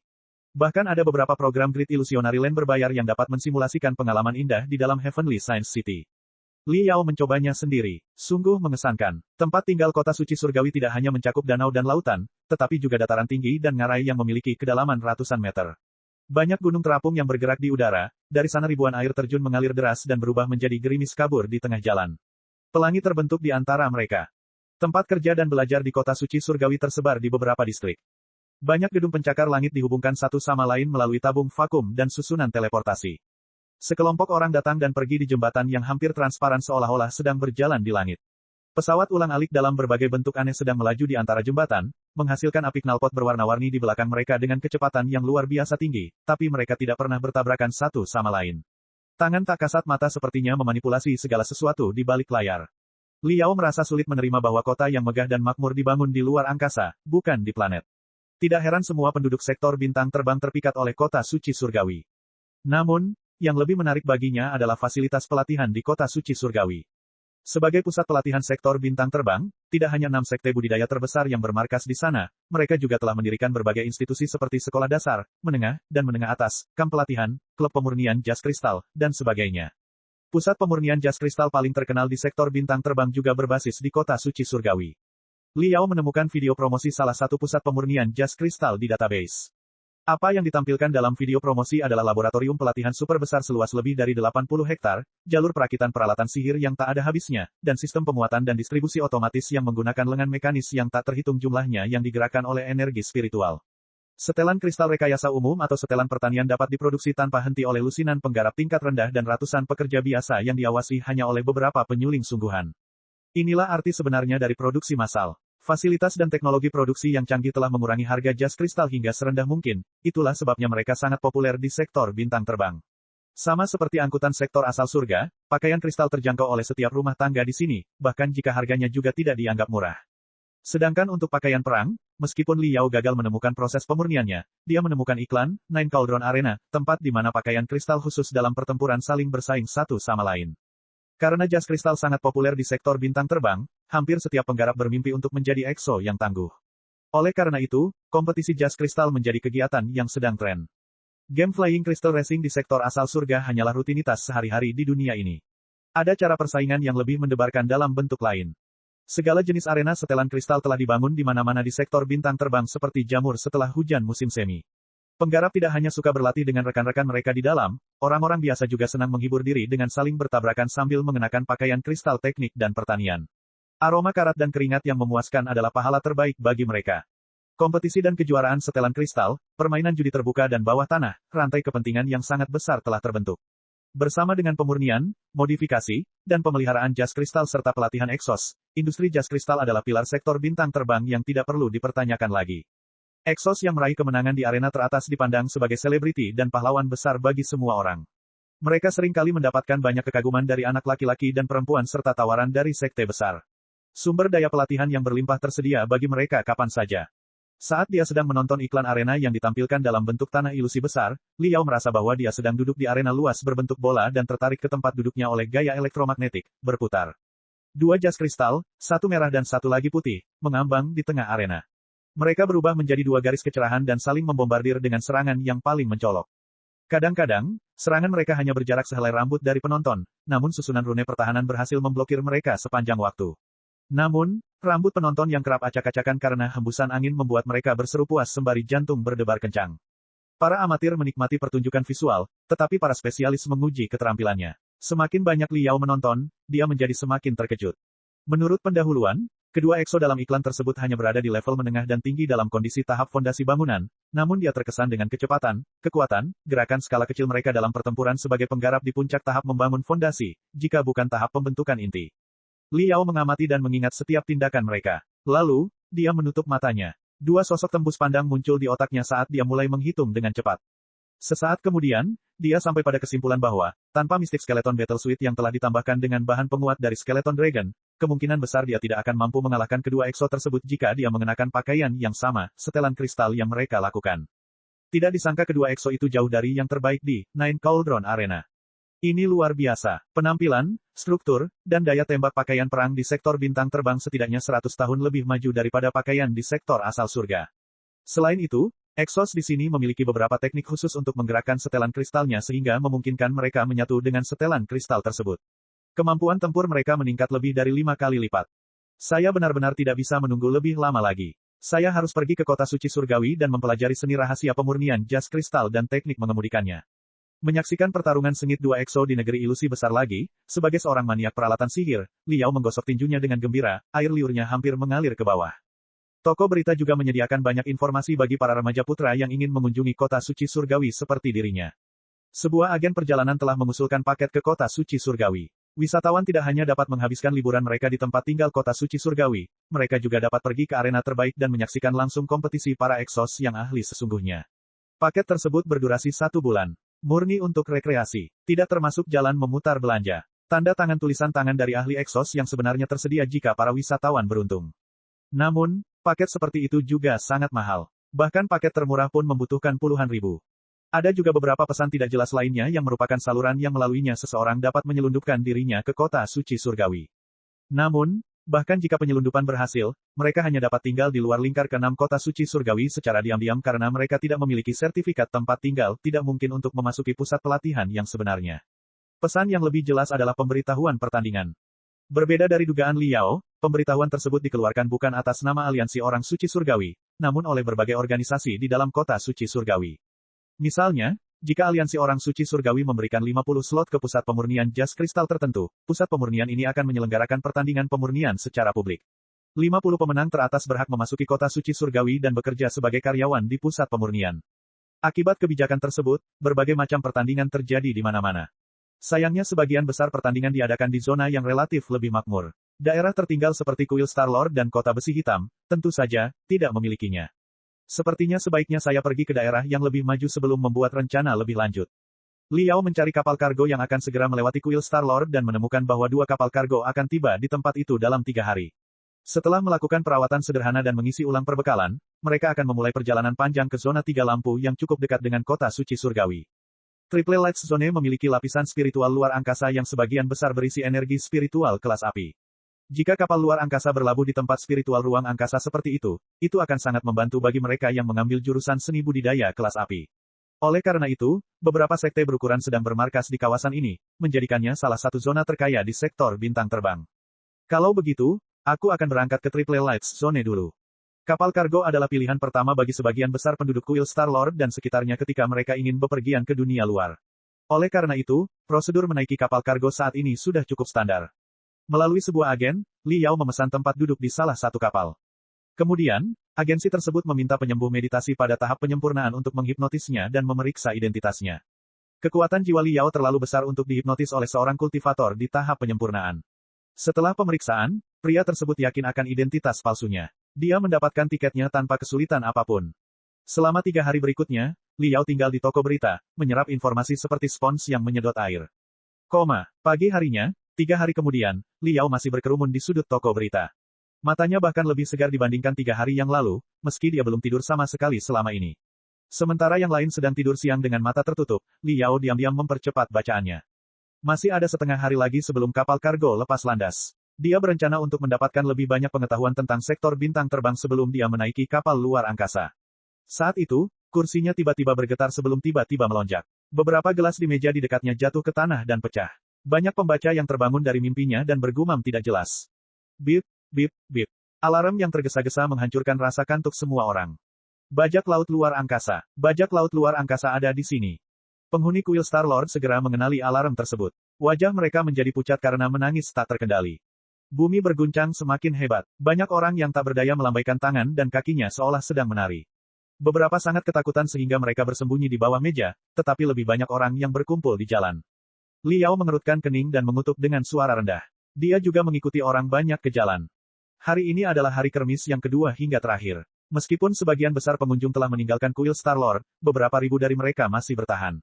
Jalanan berantakan, dipenuhi orang-orang yang berlarian seperti ayam tanpa kepala. Langit biru dan awan putih di langit yang disimulasikan oleh berkas cahaya raksasa dengan cakupan penuh mereda satu demi satu akibat benturan yang kuat, memperlihatkan kubah baja yang suram dan dingin.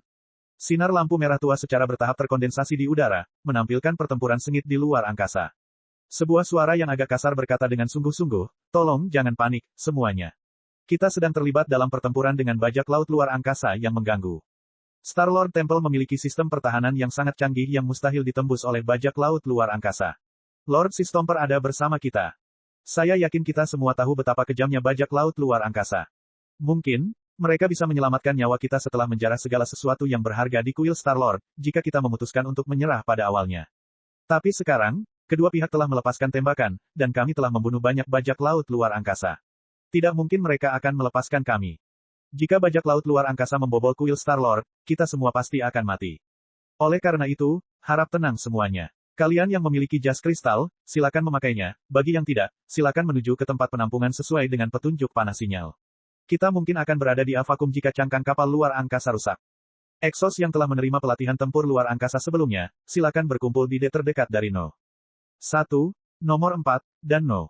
6. Anda dan penjaga kuil Star-Lord akan bekerja sama untuk mengalahkan bajak laut luar angkasa. Petik 2. Bab 448, Penjara Badai. Ledakan. Saat pidatonya selesai, gempa bumi lain terjadi di kuil Star-Lord. Kubah baja itu berdecit sementara unsur logamnya retak satu demi satu. Sekitar 10 tabung besi tidak dapat menahan tekanan lebih lama lagi dan hancur. Pupil Liao menyusut hingga seukuran 2 jarum. Otot-otot di sekujur tubuhnya menegang, membuatnya sejenak tampak lebih kecil dari ukuran sebenarnya. Tapi pakaiannya menggembung seolah-olah terisi udara, dengan suara yang menandakan bahwa pakaian itu akan robek kapan saja. Liao menginjak tanah. Sepatu pekerja yang dikenakannya tidak mengalami perubahan yang nyata pada permukaannya, namun bagian bawah sepatu yang terbuat dari karet yang diperkuat telah dipres menjadi bubuk. Ujung celananya mengalami kerusakan parah dan juga robek hingga kain compang camping. Kemudian, Liao berubah menjadi seberkas cahaya, melesat ke arah tempat tabung besi itu jatuh. Sua, lengan Liao berubah menjadi lebih dari 10 bayangan kabur dan menelan 14 tabung besi seperti cambuk. Tabung besi terakhir menyentuh tanah di mana tidak ada orang yang berdiri dengan suara yang memekakkan telinga. Meskipun tidak ada yang terluka oleh tabung besi tersebut, mereka benar-benar terkejut. Kerumunan yang tadinya tenang kembali bergolak. Yang tua, yang muda, yang cacat terjatuh karena dorongan yang kuat. Tangisan tak berdaya seorang gadis kecil terdengar tidak jauh dari kepala. Retakan. Liao mengepalkan tabung besi itu begitu keras hingga bekas tangannya tertinggal di sana. Wajah Liao tanpa emosi, namun api amarah keluar dari matanya. Dia menyipitkan mata dan mengamati situasi pertempuran melalui pancaran cahaya di udara. Tiba-tiba muncul di luar angkasa adalah kapal luar angkasa mengerikan yang panjangnya lebih dari 1000 meter dan tampak seperti buaya. Menara raksasa di belakang buaya itu menyemburkan kumpulan energi spiritual yang mempesona tanpa henti, membombardir kuil Star-Lord. Namun, pertahanan Star-Lord Temple tampaknya di luar ekspektasi para bajak laut luar angkasa. Cincin pertahanan Star-Lord Temple dengan cepat berputar. Perisai spiritual yang dilepaskannya menyerap semua energi serangan itu. Sistem interferensi gravitasinya menyebabkan semua serangan masuk dengan entitas nyata menyimpang dari jalur penerbangannya, peluru dan peluru meriam yang melesat melewati kuil Star-Lord dan melesat ke tempat lain menuju kedalaman ruang angkasa yang gelap. Sesaat kemudian, para perompak luar angkasa mengurangi frekuensi pemboman. Sebaliknya, banyak pakaian kristal yang keluar dari perut kapal perang, mencoba menembus pertahanan itu sendiri. Penjaga kuil Star-Lord juga terbang ke luar angkasa. Ratusan EXO bertunangan bersama. Lautan bintang yang dingin sepertinya mendidih. Energi spiritual mengalir deras seperti banjir. Para perompak luar angkasa tidak memiliki keunggulan dalam jumlah. Karena daerah setempat terlalu terpencil untuk dilindungi oleh sekte budidaya manapun, hampir setiap keluarga laki-laki tahu cara mengenakan pakaian kristal dan keterampilan tempur sederhana. Namun, sebagian besar penghuni tempat ini adalah orang biasa. Bahkan dari para penjaga kuil Star-Lord, hanya ada beberapa penggarap tahap penyempurnaan, yang telah pensiun ke kampung halamannya karena usia tua atau cacat. Sebagai perbandingan, para perompak luar angkasa semuanya adalah orang-orang yang sangat putus asa, sebagian besar dari mereka berada di tahap penyempurnaan tingkat tinggi atau bahkan tahap fondasi bangunan. Mereka berpengalaman dalam bertarung dan dilengkapi dengan pakaian perang khusus yang mempersenjatai diri mereka sendiri. Semudah menebang kayu jika mereka bertunangan dengan para amatir. Para penjaga kuil Star-Lord hanya bisa berjuang untuk menghentikan musuh dengan bantuan cincin pertahanan yang kuat. Semua orang tahu bahwa hanya masalah waktu sebelum ring pertahanan dipatahkan. Tapi Liao agak bingung. Dia menyipitkan matanya dan mengamati kapal perang berbentuk buaya itu. Dua kata besar terukir di kepala kapal perang, penjara badai. Liao dengan cepat mencari informasi terbaru yang dia kumpulkan untuk nama tersebut. Penjara Storm adalah geng bajak laut luar angkasa besar yang berada di peringkat 20 teratas di sektor bintang terbang. Organisasi ini tidak dapat diprediksi dan tanpa ampun, dikenal sebagai salah satu organisasi kriminal paling terkenal di dunia. Feng Yuzong, pemimpin geng, adalah seorang penggarap di tahap formasi inti. Dia cerdas dan berpikiran cepat. Aliansi Orang Suci Surgawi telah mengadakan beberapa pengepungan terhadap penjara badai dan bahkan memanggil seorang penggarap di puncak tahap formasi inti satu kali. Anggota penjara Storm semuanya musnah setelah setiap pengepungan. Tapi Feng Yuzong entah bagaimana selamat dari setiap perburuan, dan sebelum mereka menyadarinya, dia akan mengumpulkan sekelompok penjahat lainnya dan bangkit kembali, dengan lebih banyak antek dan bahkan pembalasan yang lebih kejam. Bisa jadi, ketika manajemen Star-Lord Temple melihat nama Storm Prison yang tujuannya sudah jelas bagi mereka, mereka langsung mulai mempersiapkan pertahanan aktif bahkan tanpa mempertimbangkan untuk menyerah sama sekali. Ini aneh. Mengapa geng bajak laut luar angkasa berada di peringkat 20 teratas di sektor bintang terbang berkeliaran di daerah miskin? Mempelajari berkas cahaya dengan cermat, Liao tenggelam dalam pikirannya. Ia menemukan bahwa, meskipun penampakan kapal perang berbentuk buaya itu menakutkan, banyak ditemukan kerusakan dan patah tulang di dalamnya. Beberapa menara juga sudah hancur. Api knalpot di punggungnya berkedip sesekali, menunjukkan bahwa ada sesuatu yang salah dengan susunan power rune kapal perang tersebut. Pertempuran para perompak luar angkasa sangat kikuk dan tergesa-gesa, dan mereka tampaknya kekurangan energi spiritual dan amunisi, dibuktikan dengan fakta bahwa mereka jarang melakukan serangan jarak jauh dan lebih memilih pertempuran langsung. Singkatnya, para penjaga kuil Star-Lord, tentu saja, tidak lebih baik dari daging di talenan. Tapi bajak laut luar angkasa di penjara Storm mengayunkan parang yang agak tumpul, dan akan sangat merepotkan bagi mereka untuk mencincang daging meskipun mereka bisa memotongnya. Mereka pasti baru saja mengalami pertempuran sengit dan kehabisan perbekalan. Li Yao sampai pada kesimpulan itu. Penjaga kuil Star-Lord hanyalah gerombolan yang terdiri dari orang-orang biasa dan penggarap tingkat rendah. Dengan kata lain, petani dengan baju besi. Dengan keahlian penjara badai, secara logika, mereka seharusnya sudah menyelesaikan pertempuran dengan mudah sejak lama, bahkan jika mereka terpengaruh oleh cincin pertahanan. Kenapa mereka terjebak di jalan buntu? Penggarap tahap formasi inti Fen Yuzong, bos geng, harus berada jauh dari kapal perang atau menderita luka serius sehingga dia bahkan tidak bisa berdiri. Kalau tidak, dengan kekuatan kultivator tahap formasi inti, dia bisa mematahkan pertahanan dengan mudah hanya dengan satu kaki dan satu kaki. Sektor bintang terbang memang merupakan tempat yang menarik. Bukan hanya para penggarap yang dianggap jujur menolak untuk melindungi orang-orang biasa, mereka bahkan berubah menjadi bajak laut luar angkasa dan membantai orang-orang yang lebih lemah dari diri mereka sendiri. Li Yao mengingat kembali kejahatan dan tindak pidana penjara Storm yang tercatat di database. Cahaya yang lebih tajam dan lebih dingin dari piton es terpancar dari matanya saat dia berlari maju ke D nomor 1. D nomor 1 berantakan total. Tanpa perlindungan dan bimbingan sekte budidaya, orang-orang biasa dan kultivator tingkat rendah yang tidak terafiliasi hanyalah pasir lepas. Mereka hanya meraung, mengenakan pakaian kristal, dan menyerbu keluar angkasa dengan darah panas mereka. Li Yao mendapati dirinya berada dalam dilema. Jika seseorang mengukur kemampuannya dan menetapkan kemampuan tempurnya sebagai 60, maka kemampuan memerintahnya, kira-kira 0. Dia sama sekali tidak tahu bagaimana mengatur para pejuang keras kepala. Li Yao menghela nafas. Karena tidak punya pilihan lain, dia memanggil Rockman dan melompat keluar angkasa juga. Namun alih-alih mengaum dan bergegas ke medan perang seperti orang lain, Li Yao mengamati situasi dengan cermat dan segera menemukan bahwa beberapa perompak luar angkasa sepertinya tahu apa yang mereka lakukan. Dia memperkirakan mereka setidaknya berada di tahap fondasi bangunan. Dia mungkin bisa mengatasi 2 dari 3 di antaranya. Tetapi jika 5 atau lebih dari mereka mendatanginya secara bersamaan, dia pasti akan terhenti. Sebaliknya, menara di kapal perang mereka yang berbentuk buaya jelas tidak dekoratif. Mereka mungkin tidak cukup kuat untuk meledakkan cincin pertahanan kuil Star-Lord, tapi bukanlah tugas yang berbeda bagi mereka untuk meledakkan dirinya sendiri. Li Yao, apa yang terjadi di sana? Kami merasakan gelombang spiritual yang sangat besar dari kuil Star-Lord dan sekitarnya. Apakah kamu membutuhkan kami untuk datang kepadamu? Suara cemas Mo Xuan terdengar melalui saluran komunikasi. Tidak untuk sekarang. Li Yao merenung sejenak dan berkata, kita sekarang sedang diserang oleh bajak laut luar angkasa yang memiliki kapal perang dengan daya tembak yang luar biasa. Sparkle adalah kapal luar angkasa eksplorasi serbaguna dengan hanya beberapa meriam tambahan yang diperbaiki saat ini. Itu akan sangat dirugikan terhadap kapal perang tersebut. Di sini benar-benar berantakan saat ini. Saya tidak tahu apakah mereka punya cadangan atau tidak. Sparkle belum diekspos. Kalian terus hanyut dengan menyamar dan mematikan saluran komunikasi spiritual. Saat kita aman kembali, saya akan menghubungi Anda dari sisi saya. Adapun kapal perang khusus ini, biarkan aku yang mengurusnya. Hingga saat ini, Li Yao jarang sekali bertarung di ruang angkasa dengan gravitasi nol, dia sudah terbiasa dengan pembatasan bumi yang ada di mana-mana. Dia perlahan-lahan menghangatkan susunan power rune serta anggota tubuhnya sendiri saat dia memperhatikan dan memikirkan kemungkinan rencana pertempuran satu demi satu. Akan sulit untuk membobol kapal perang berbentuk buaya dari luar bahkan untuk Mystic Skeleton Battle Suit, apalagi Rockman yang aku kenakan. Saya harus menemukan cara untuk menyelinap ke dalam. Apa yang saya lakukan? Meski cangkang kapal perangnya penuh lubang, para perompak luar angkasa rupanya juga menyadari hal itu.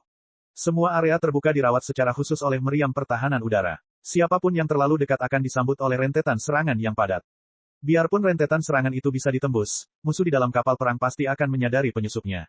Inti dari sembunyi-sembunyi tidak akan ada artinya. Di mana saya bisa menyelinap ke kapal perang tanpa ada yang menyadarinya? Kecemerlangan bintang di dalam mata Li Yao bergetar hebat saat dia telah meningkatkan kemampuan komputasinya ke puncak, berpikir keras untuk mencari solusi. Tiba-tiba, dia melihat sebuah fenomena aneh. Wajahnya langsung dipenuhi kegembiraan. Di bagian ekor kapal perang berbentuk buaya, terdapat 10 kelompok semburan dalam 2 baris yang darinya api knalpot menyembur keluar memberikan dorongan yang tiada henti bagi kapal perang tersebut. Namun, karena cedera serius yang tidak diketahui, kobaran api dari 4 kelompok semburan terjadi secara sporadis. Kelompok dengan jarak terpanjang memuntahkan api setiap 19 detik dengan durasi 5 detik. Berdasarkan perkiraan awalnya, tabung-tabung di setiap kelompok semburan berdiameter lebih dari 3 meter. Aku seharusnya bisa memanfaatkannya. Meskipun Li Yao belum pernah melihat kapal perang berbentuk seperti itu sebelumnya, struktur dalamnya seharusnya tidak jauh berbeda dengan kapal perang kristal lain yang sistem mesinnya terletak di belakang. Tabung yang menyalurkan api knalpot seringkali diperluas ke bagian bawah kompartemen mesin di bagian tengah belakang kapal perang. Untuk menghilangkan panas dengan lebih baik, banyak ruang yang disediakan di dekat tabung. Kadang-kadang, bahkan ada kolam pendingin yang diisi dengan cairan pendingin khusus di sekitar tabung. Kompartemen mesin seringkali dijaga ketat, tapi tidak ada yang akan mengawasi kolam pendingin selama tidak mengalami kerusakan. Ini tempatnya. Penjara Storm telah datang ke daerah miskin tanpa alasan yang jelas dan melancarkan serangan terhadap kota yang tampaknya merupakan kebalikan dari kota kaya, namun mereka gagal merobohkannya setelah sekian lama. Bagi mereka, hal itu pasti sangat memalukan. Jika mereka memiliki pasukan tambahan, mereka pasti sudah mengirim mereka untuk bergabung dalam serangan di ring pertahanan. Oleh karena itu, mereka yang berada dalam pertempuran saat ini harusnya memiliki sebagian besar tenaga mereka. Seharusnya tidak ada terlalu banyak ahli di dalam kapal perang. Di dalam otak Liao, semua yang dilihatnya berubah menjadi hantu tembus pandang, dan kemudian miliaran angka. Dia menghitung jarak, kecepatan dan malaikat dengan gila-gilaan. Sesaat kemudian, Rockman melambaikan keempat tangannya dan menyerbu ke medan perang, dengan agak canggung. Bab 449, menyelinap masuk. Sama seperti seorang pemula yang mengambil bagian dalam pertempuran pertamanya, dia benar-benar kehilangan kendali atas susunan kekuatan rune mungkin karena panik dan berlari ke arah bajak laut luar angkasa dengan canggung seperti kepiting yang menari. Bajak laut luar angkasa itu mengenakan setelan kristal merah berbentuk seperti lobster yang kedua lengannya diikatkan pada penjepit raksasa. Dia bertarung melawan dua EXO dari Star-Lord Temple dan sepertinya tidak menyadari bahwa Li Yao akan datang. Namun ketika Li Yao mencapai punggungnya, bajak laut luar angkasa itu tiba-tiba berbalik dan menendangnya dengan energi spiritual yang meledak tepat di dadanya. Lebih dari 10 duri bergetar frekuensi tinggi juga mencuat dari sepatunya. Sesaat, pelat baja di dada Rockman pecah, sebelum diledakkan seperti bola meriam. Li Yao berjuang untuk sementara waktu dan perlahan-lahan menjadi kaku, tidak mampu bergerak lagi. Perompak luar angkasa lain yang melihat pemandangan itu secara alami akan berpikir bahwa orang udik bodoh telah mencoba menyergap bandit kawakan hanya untuk ditemukan oleh musuh yang telah memasang jebakan dan membunuhnya tanpa kesulitan. Menilai dari gerakan cepat dan tendangan brutalnya, bandit itu setidaknya berada di tahap penyempurnaan tingkat tinggi, bukan sesuatu yang bisa ditangani oleh orang udik yang mengenakan Rockman. Bunga kematian bermekaran di medan perang. Tidak ada yang memberikan perhatian lebih pada Rockman yang dadanya telah hancur, termasuk bajak laut luar angkasa yang membuatnya demikian. Di dalam Rockman yang hancur, bibir Li Yao melengkung dengan kejam.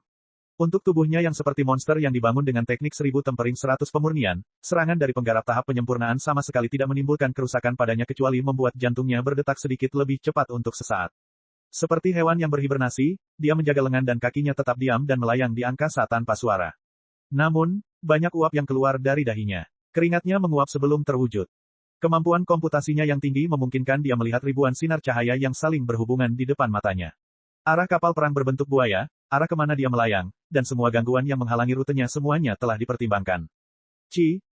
Li Yao menyesuaikan susunan power rune ke level minimum. Hanya ketika tubuhnya tidak terlihat oleh siapapun, setelan kristal itu akan sesekali mengeluarkan gelombang api knalpot yang tidak menyala untuk mengubah arah sedikit. Terkadang, dia menabrak EXO lain yang masih bertarung atau sisa pakaian kristal yang telah terkoyak-koyak. Arahnya akan diubah lagi.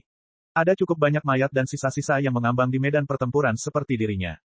Sepertinya tak seorang pun menyadari bahwa, hantaman demi hantaman, ia perlahan-lahan melayang ke ekor kapal perang berbentuk buaya itu.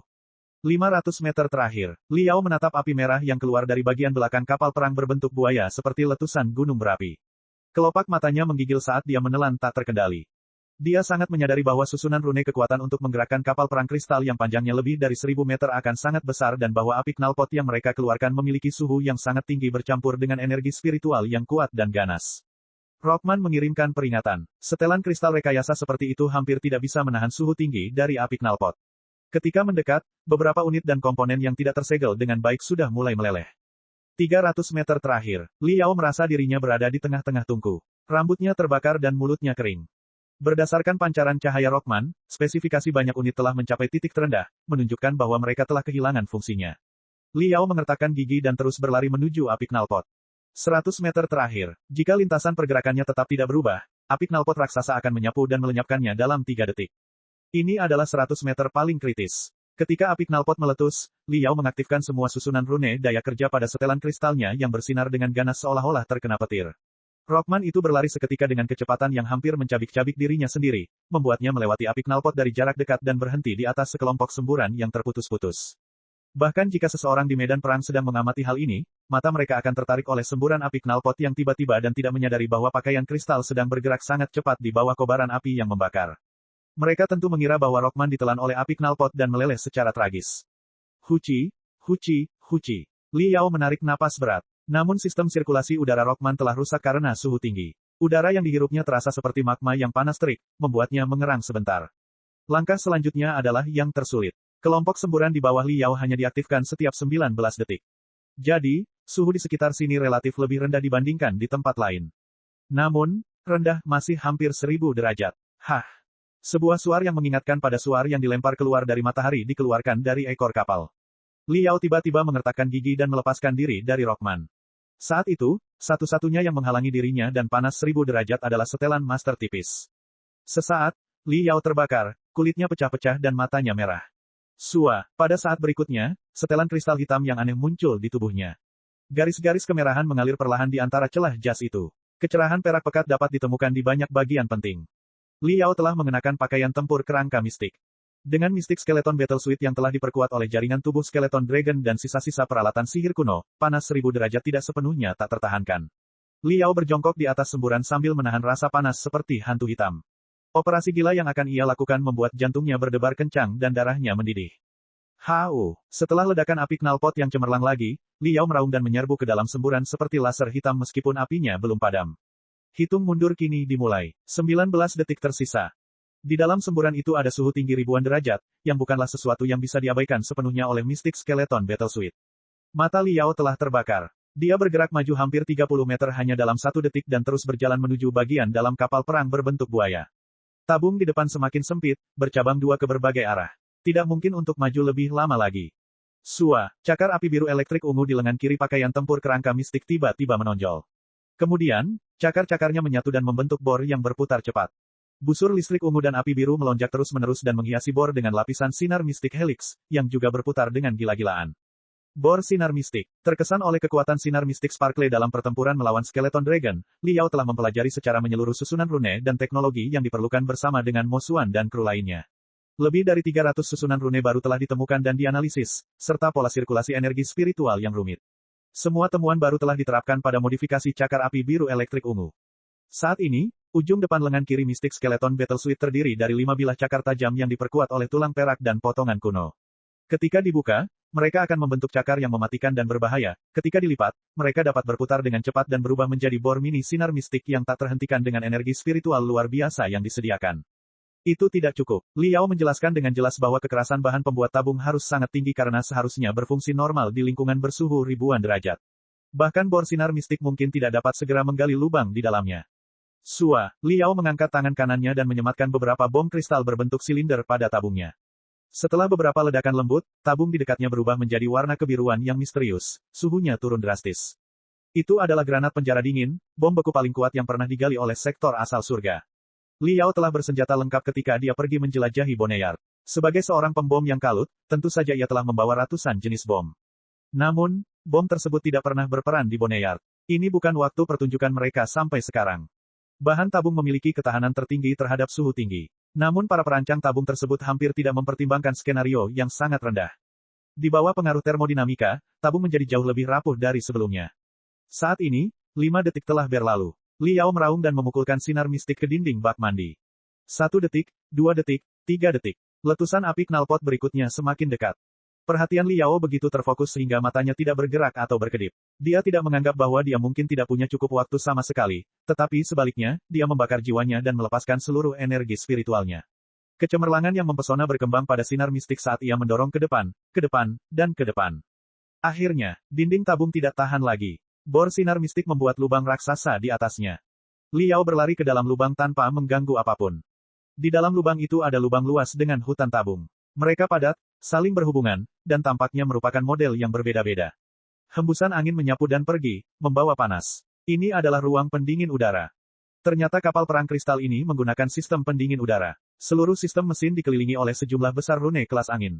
Tampaknya ada beberapa susunan rune yang membeku juga. Bersama-sama, mereka menghasilkan angin dingin untuk mendinginkan rangkaian power rune dan tabung transmisi. Liao berpikir cepat, tapi dia bergerak lebih cepat. Seperti kera raksasa, dia memanjat dan melompat di antara tabung-tabung itu, melarikan diri menuju kedalaman kegelapan. Lubang pecah yang dia gali semakin menjauh darinya. Ledakan, api knalpot kembali berkobar. Sebagian kecil api masuk ke dalam lubang dan berkobar seperti binatang api raksasa. Namun Liao sudah lama kehabisan jangkauan ganasnya dan mencapai sudut ruangan. Dalam kegelapan, dia menatap hutan tabung seperti labirin di atas kepalanya dan berspekulasi tentang distribusi kabin di bagian belakang kapal perang dan, yang lebih penting, lokasi kompartemen mesin. Dilihat dari arah tabungnya, ruang mesin seharusnya berada di pojok kiri atas, dan kemungkinan besar pojok kanan bawah adalah zona tanpa pengawasan. Liao meraba-raba balok baja dingin itu dan tersenyum. Bor sinar mistik muncul lagi di tangannya. 10 menit kemudian, di bagian ekor kapal perang kristal, di kolam pendingin di mana tidak ada seorang pun yang melihat, di bawah penutup yang digunakan untuk menyuntikkan cairan pendingin, terdengar suara mencicit, diikuti oleh serangkaian percikan api kecil dan kuat yang meledak, melalui celah antara penutup dan kolam pendingin. Penutupnya dibuka perlahan. Hantu hitam perlahan-lahan muncul dari kolam pendingin. Tanpa diketahui siapapun, Liao telah menerobos masuk ke dalam kapal luar angkasa penjara Storm.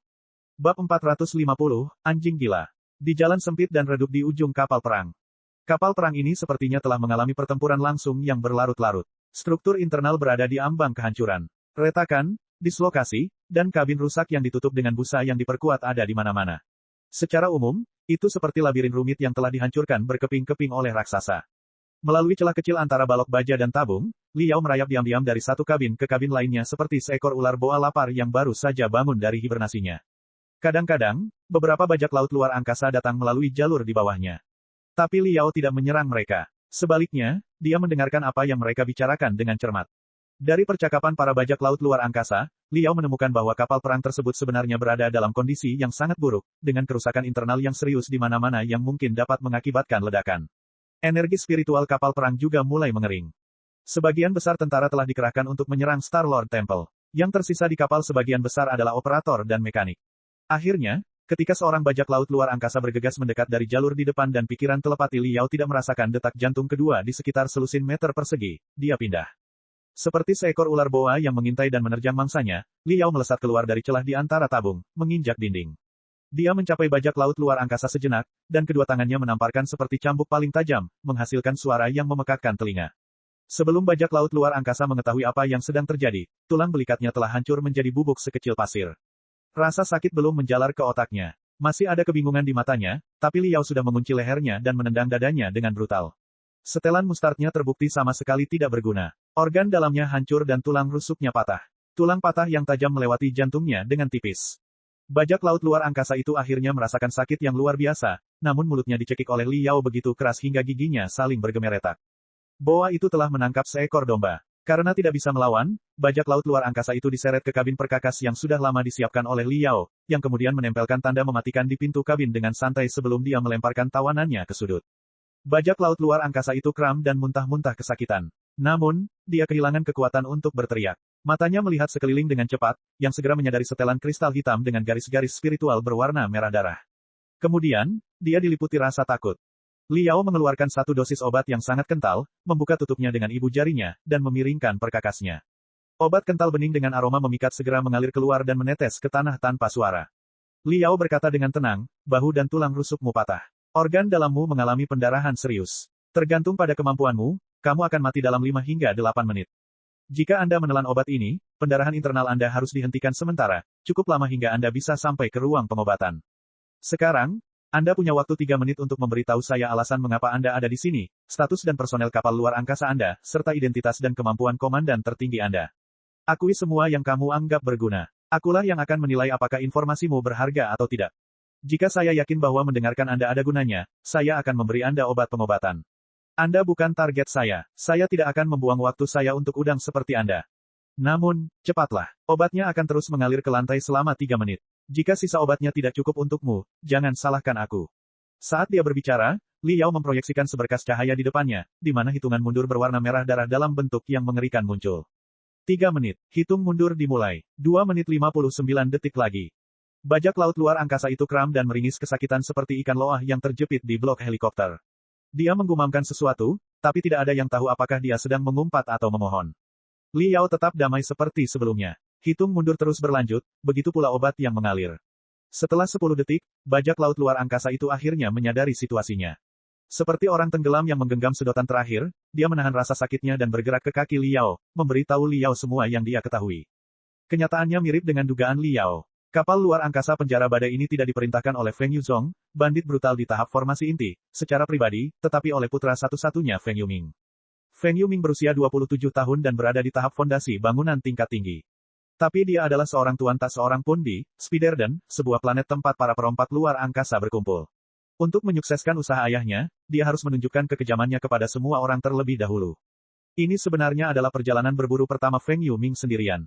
Pada awalnya, semuanya berjalan cukup baik.